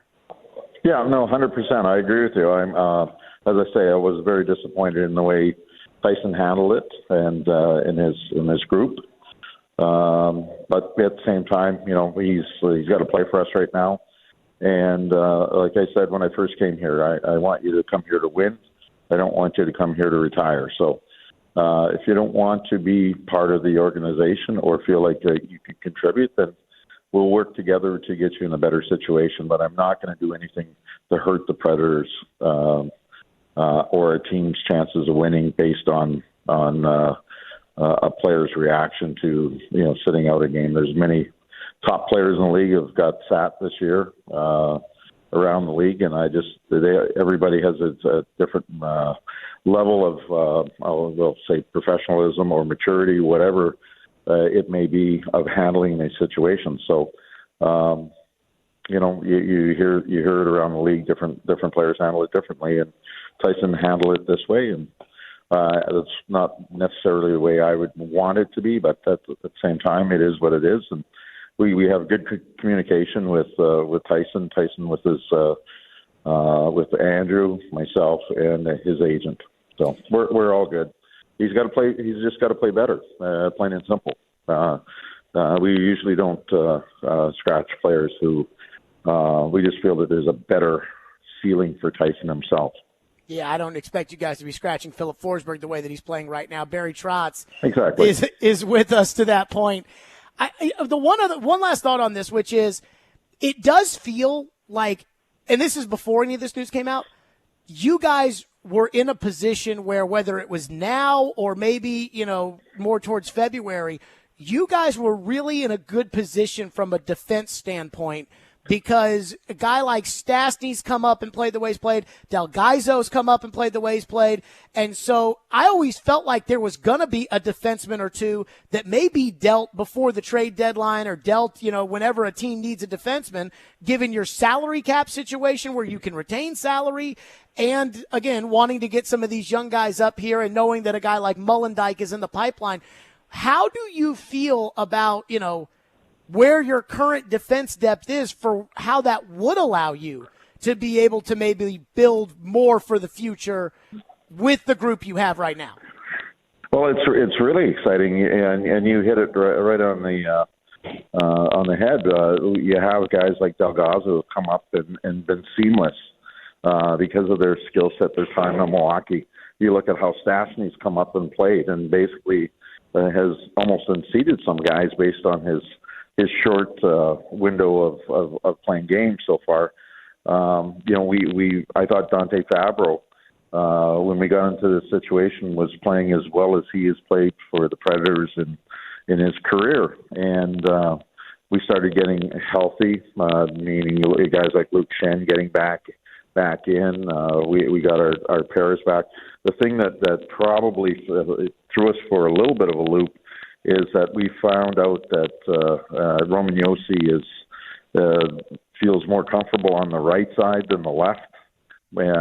Analytically, he's showing that him and McDonough produce really well when they're together, especially when Roman's on the right. And then we have all these right-hand shots with Carrier and Fabro and Barry and Shen, which is unique to a lot of teams in the National Hockey League. Don't have that many people playing on the right side. So it probably has put a guy like Dante Fabro, I can tell you this, probably, in based on his play, and we're getting people back, and also the teams that we're playing, we need maybe a little bit more of a size and strength on the back end. When Shen came back, team like Winnipeg, for instance, it forced us to, sit some guys who actually were playing fairly consistent, and maybe threw them for a loop, unfortunately. But at the same time, it does say a lot about our depth coming, and that's exciting. And then, a guy like you mentioned, a guy like Molendyk, who's going to be an underage, getting a chance to hopefully play for Team Canada. He was selected with the Team Canada evaluation camp, and same with Matthew Wood. Those are 2 first picks from last year, both underages, what we can consider underages with the World Junior team for Canada. So that's exciting as well. So hopefully, with some time and some development, those players will be part of the program. I was listening to Andrew Burnett, Barry Trotz was with us. I was listening to Andrew after the game the other night, and he was talking about Saros and just the level of competitor he is and the teammate he is and how he puts the team first and everything else. And I've listened to him talk about the goalies, and I feel like he would take a bullet for either of those 2 goalies. I wonder, is that a coach thing, or is that just how thankful he is for the goaltending that he has? Well, I think he if you know anything about Andrew, if you're a competitor, if you're a team player, if you're all in on with the group and committed to it, he loves you like a father. It's unconditional, and he would take a bullet for those guys. So I was really happy for our game. I thought it was a really good response. I thought against the Rangers, we played a hell of a game, except for a couple minutes in that second period. They took a penalty or that type of thing. They hit on their power plays. We lost the game on, to me, Shesterkin's goaltending and our inability to kill a couple penalties. But other than that, our game was pretty solid against the Rangers. I thought we deserved to win. I thought we had a great start against Buffalo. We were all over Buffalo. I give a lot of credit to their goaltender. He was really, really strong. And then as the game went on, they scored a goal based on a penalty shot and got some momentum, and they were coming. And when they started coming, we needed some great goaltending, and the juice was up for the task, and really, to me, ended up stilling that game. And then I talked to our analytics department today. That was the first what we call goalie steal of the year that we had. Well, we're 23 games into the year right now, and that was our first goalie steal. And if you remember us talking, in the spring and in the fall, we talked about the goaltender stealing 14 games last year, and that was roughly one goalie steal every 6 games. So you can see the way we're playing, what Andrew's been able to do with this group. It has a chance to have some sustainability. And then when you don't have your top stuff, or you need that teams coming with momentum, you get some of those goalie wins like we did last night. So, but that was just good news. I felt that to go 23 games without what we call a goalie steal, that's pretty good, because we were getting one every 6 last year. Barry Trotz is with us, presented by Gary Force Acura and by Porvu. So you brought up Molendyk and Matthew Wood. I do wonder kind of how the young kids that are not on the Predators, that are down in the system, I know you're keeping up with them, whether they're at Milwaukee or whether they're in juniors or wherever it may be. How do you feel about those young prospects and maybe the way they've looked so far, now that even the AHL started up and everything else and people have got some games under their belts? Well, I'll tell you right now, I'm really happy. I can tell you this from just years of experience. You get a lot of players, especially our young players, they go their first year into Milwaukee, and especially a junior player, they'll go the first 20 games. I think they have the mindset, hey, I've been a really good player in junior. I'm going to go to the American Hockey League. I'm going to light this league up. And they go there and they find it's a hard league. and so they sort of struggle or maybe don't score at the high level that they usually do, and then they really, I would say, from about game 20 to 60, they really find their groove, and they get to know the league and all that. So I've avoided going to Milwaukee, but I'm going after the game in Chicago here tonight to Milwaukee to watch them play tomorrow against San Diego. But I've been watching all their games on the AHL TV, and they're coming. I'm really happy with LaRue. Kemmel, I'm happy with him. He's getting a little frustrated. He's really getting some good looks, but he hasn't. He's hit some posts. He's hit a number of things like that. Svechkov's starting to come. Obviously, we've got Schaefer, who I think has started off in terms of his game, playing a sort of in a role situation, starting to kill penalties, doing stuff like that.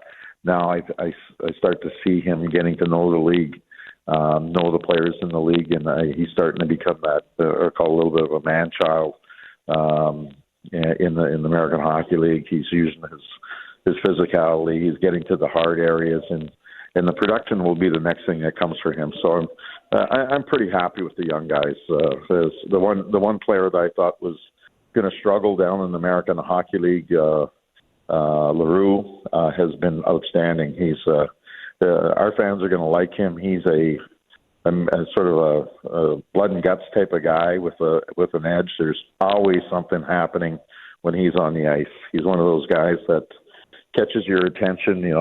He's got that factor, be it Jordan Tutu had a factor of the big hits and that.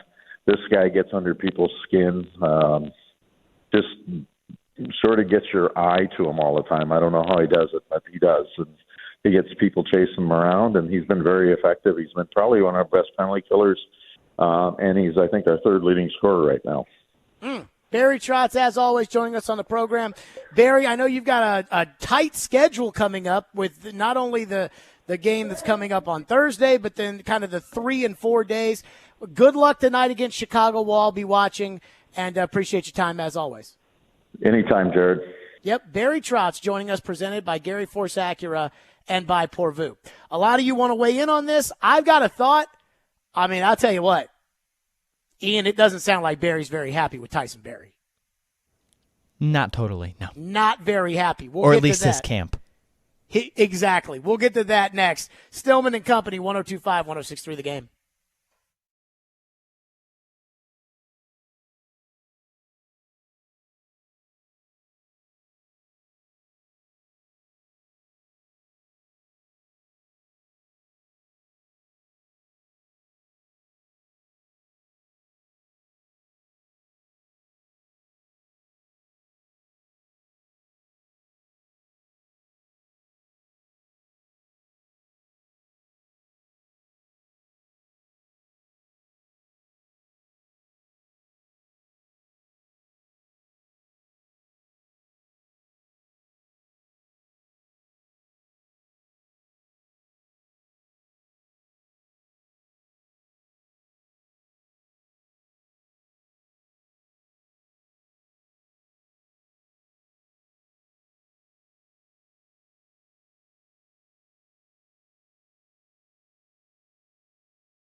Stillman and Company, thanks to Barry Trotz for joining us as he always does. One texter, we asked him about Tyson Berry and about the trade, and Barry Trotz was not happy about that. Not happy about the fact that he got scratched and then, threw a fit about it, and not happy at all about the fact that it got out on Saturday that he's requested a trade or that the Predators have given him permission to seek a trade. And what was it exactly Barry said, Ian? 4 people on the planet knew that, and he knows it didn't come from the Predators? Something like that, yep. I mean, that means he's not happy.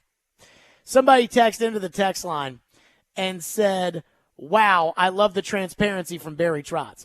I mean, yes and no. Like, had it not gotten out, let's say Tyson Berry was mad that the coach scratched him or that his ice time wasn't very high or whatever it may be that he's mad about. Let's say Tyson Berry was mad about it. They said, fine, go look for a trade. Well, Barry's not going to come on the show and say, yeah, we actually gave Tyson Berry permission to go look for a trade. But what happens is that when Barry shoots us straight all the time, we don't go looking for all this other stuff, so we don't know what cards he's holding back. Which is why, again, being honest with people, in my experience, gives people less of a reason to go looking into your business. And I think that, that was kind of an insight there. I'm going to say this. I actually like Tyson Berry, like his game, and I have always envisioned him as like a good, solid second or third pair defenseman, that's more of an offensive guy, can be on your power play, but that the Predators, when they got him in the Ekholm deal, were ultimately going to deal him to somebody else in order to make that another pick or two.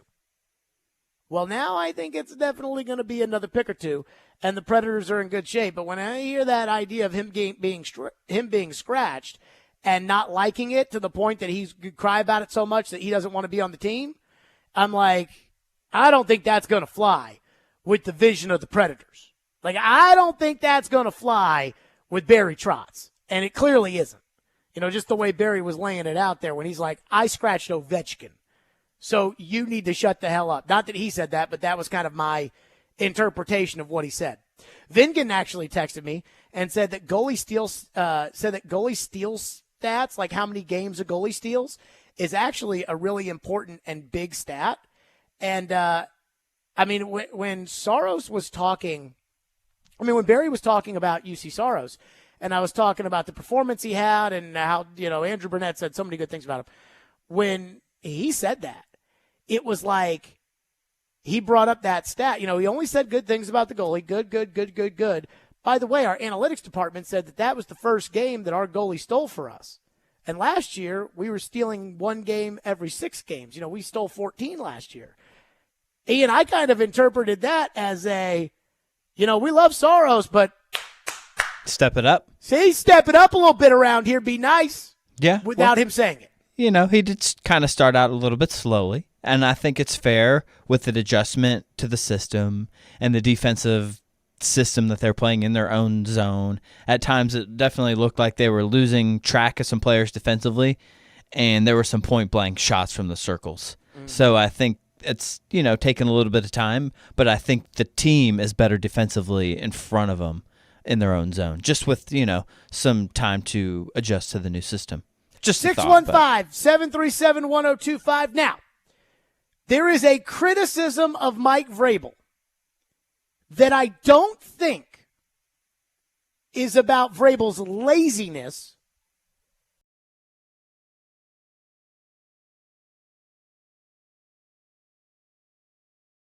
about Vrabel's inexperience. We'll get to that next. Stillman and Company. Let's talk about Hiller Plumbing, Heating, Cooling, and Electrical. They are proud supporters of the Nashville Predators and proud supporters of the kids out there for Christmas because they want to make sure every child experiences the joy of Christmas this year, and they've done this every year that I've been partnered with Hiller, which has been the last 5. They're donating $50 in Toys for Tots with every tankless water heater purchase and giving away a $250 Visa gift card with each unit. Hiller's Cash for the Holidays promotion is back, and they're giving away cash for the holidays on select purchases. Get a $500 Visa gift card when you buy select new HVAC systems, or get a $500 Visa gift card with the purchase of any new whole home generator. That's right. These purchases all have great financing options with low monthly payments, and these deals are only available until the end of the year, so schedule today at happyhiller.com.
Had you had any major issues with the special teams unit before yesterday's troubles? Well, I mean, there's always positive plays. There's, plays that, we've had, listen, you can't win games with having, 3 punt blocks, and whether that's, scheme, personnel, it's on everything. And so again, decided to make a change. There you go. That was Vrabel talking about Craig Aukerman. So I saw this tweet yesterday from Zach Lyons of Football and Other F Words, and I actually thought it was pretty fascinating. You know, we have this kind of sense with Vrabel and the coaching staff that it's the Vrabel buddy crew, and it's all about who he knew at Houston and who he knew at Ohio State and who he's worked with before. And, you know, Vrabel's loyal to his coaches to a fault, and Vrabel can't manage a coaching staff, and Vrabel can't hire outside, and all of those things. And I don't think any of those things are not true. Like, I think that I think Vrabel's management of the coaching staff is bad, period. Like, I think he is bad when it comes to managing the coaching staff, which is very important. But Zach Lyons has a tweet that says he developed the buddy system to see what a head coach's hire is from promoting from known or prior relationships. So basically, people that you've worked with before or that were already, you know, in your system who you called up. Number 1, Todd Bowles at 83.3%. Number 2, Matt LaFleur at 81.8%. Number 3, Dennis Allen, tied with LaFleur at 81.8%, which, by the way, I'm surprised because Dennis Allen's been a lot of places. Number 4, Bill Belichick at 80%.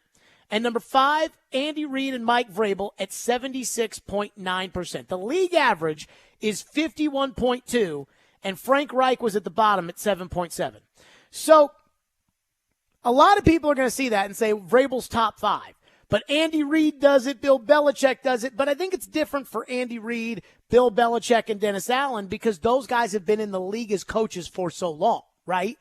So Andy knows people, but Andy was on, you know, the staff in Green Bay under Mike Holmgren, and then he was at Philadelphia for forever, and then he went to Kansas City.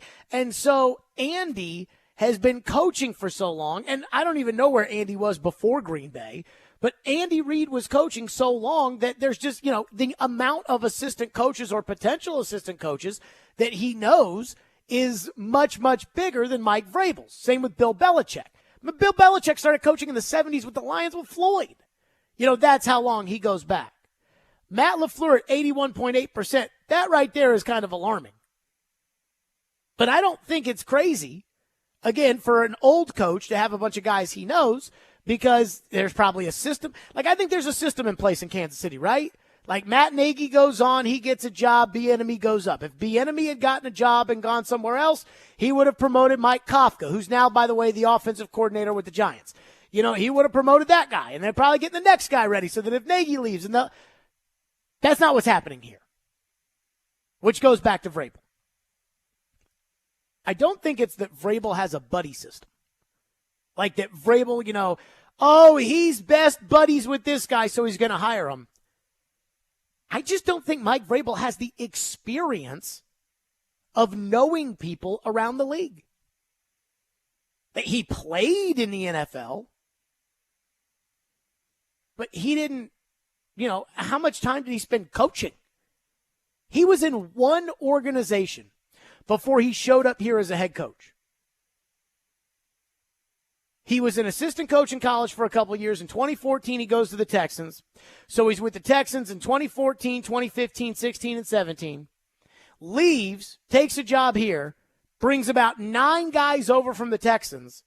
And the only reason that number is not higher for Vrabel is because a lot of the guys on the offensive side of the ball were Matt LaFleur's guys. Keith Carter, Tony Dews. Like, those are guys that Matt LaFleur brought in when Vrabel made him the offensive coordinator.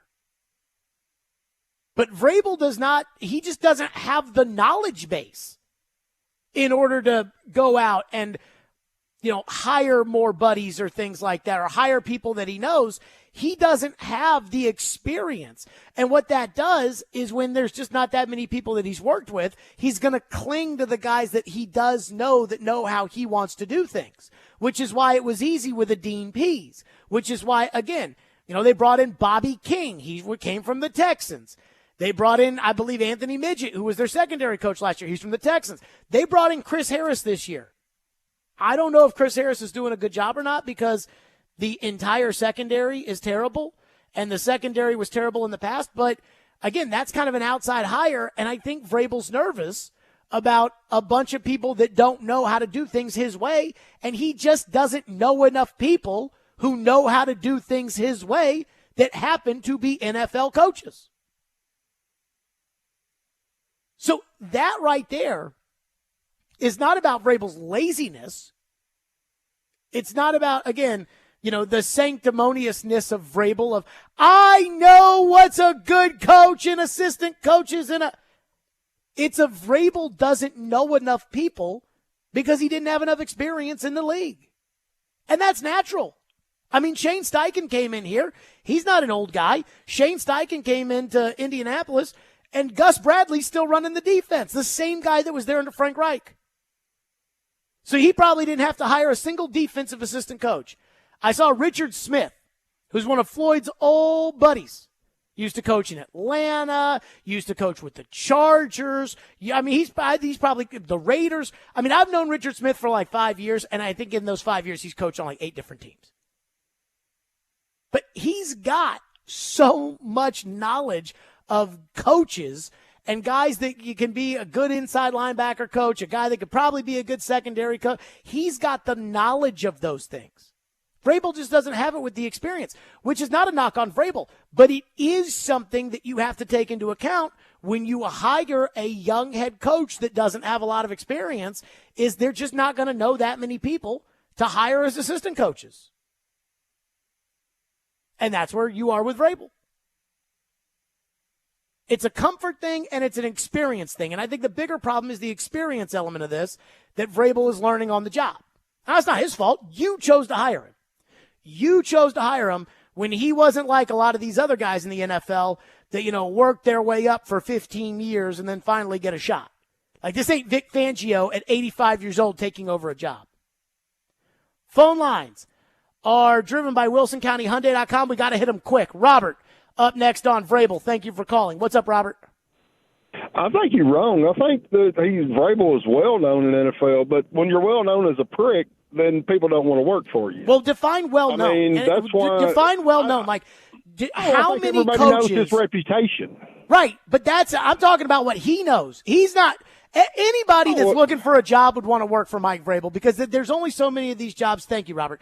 There's only so many of these jobs out there that it's like, I mean, yeah, that guy, might be an a-hole, but at the same time, like, I need a job. I want to be an NFL receivers coach, so I'm going to be an NFL receivers coach because there's only 32 of them. That, I think, is a little different. I think it's more so Vrabel not knowing. Like, Vrabel, Vrabel didn't spend 6 years at Arizona and then 3 years at Houston and then 2 years at Seattle, and now he's a head coach. Cedric is up next here on the program. Thank you for calling. What's up, Cedric? Hey, Jared, listen, very few people think that Jason Garrett is a great head coach or a good head coach, and fewer people think that Ron Rivera is a good head coach. Mike Vrabel is on par with them. This is either you can do it, you can't do it, or you can't do it anymore, and Mike Vrabel cannot get the job done. Be easy, bro. So, I mean, I wouldn't say that, Ron Rivera went to a Super Bowl. I don't think Ron Rivera is a very good coach, but I'm not going to say that he's like Jason Garrett or Ron Rivera because, one, I didn't know those guys or cover those guys, but, we know how the story ends on those guys. That's a little different. We know with Vrabel, we don't know how this story ends. I mean, I thought Vrabel was like Jeff Fisher, and then they lost the Colts game on Sunday. That I know Jeff Fisher would have won that game. This season was such a Jeff Fisher season. You're out of it. You win the Colts game. You win one of the 2 Texan games. You win the Seahawks game at the end of the year that nobody would expect you to win, and you win the Jacksonville game, and you finish the year at 6-11, but you win late to give people hope and encouragement, only to, it be an issue the next year. 615-737-1025. Predators game days next. Let's talk about White Bison. That's right. White Bison is your local coffee shop with food featuring fresh-made premium breakfast, lunch, and snack options. Grab a cup of cheer at White Bison. 3 new holiday drinks, a mint mocha frappe, a holiday cookie iced latte, and a ginger snap latte. Buy a $20 gift card for someone special and get $5 for yourself. If you need something a little different, switch it up with a thoughtfully considered selection of teas or smoothies perfect for any weather. And go ahead and get those rewards and get them now. You can join their rewards program where, again, at White Bison, buy 7, you get 1 free. So, you're buying a lot of coffee, you start getting some free. You're buying gift cards, buy them at White Bison because you'll get $5 free for yourself with every $20 gift card. Again, that's White Bison, and they're part of my friends at Twice Daily. Twice Daily is fresh all day. And again, download that app and join the loyalty program. That's White Bison, your local coffee shop. Again, buy 7, get 1 free. White Bison, your local coffee shop.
Predators Game Day is presented by TJ Anderson Homes of Benchmark Realty, online at tjandersonhomes.com. TJ Anderson is my realtor. Get your house with TJ seen, heard, and sold. The Predators tonight on the road.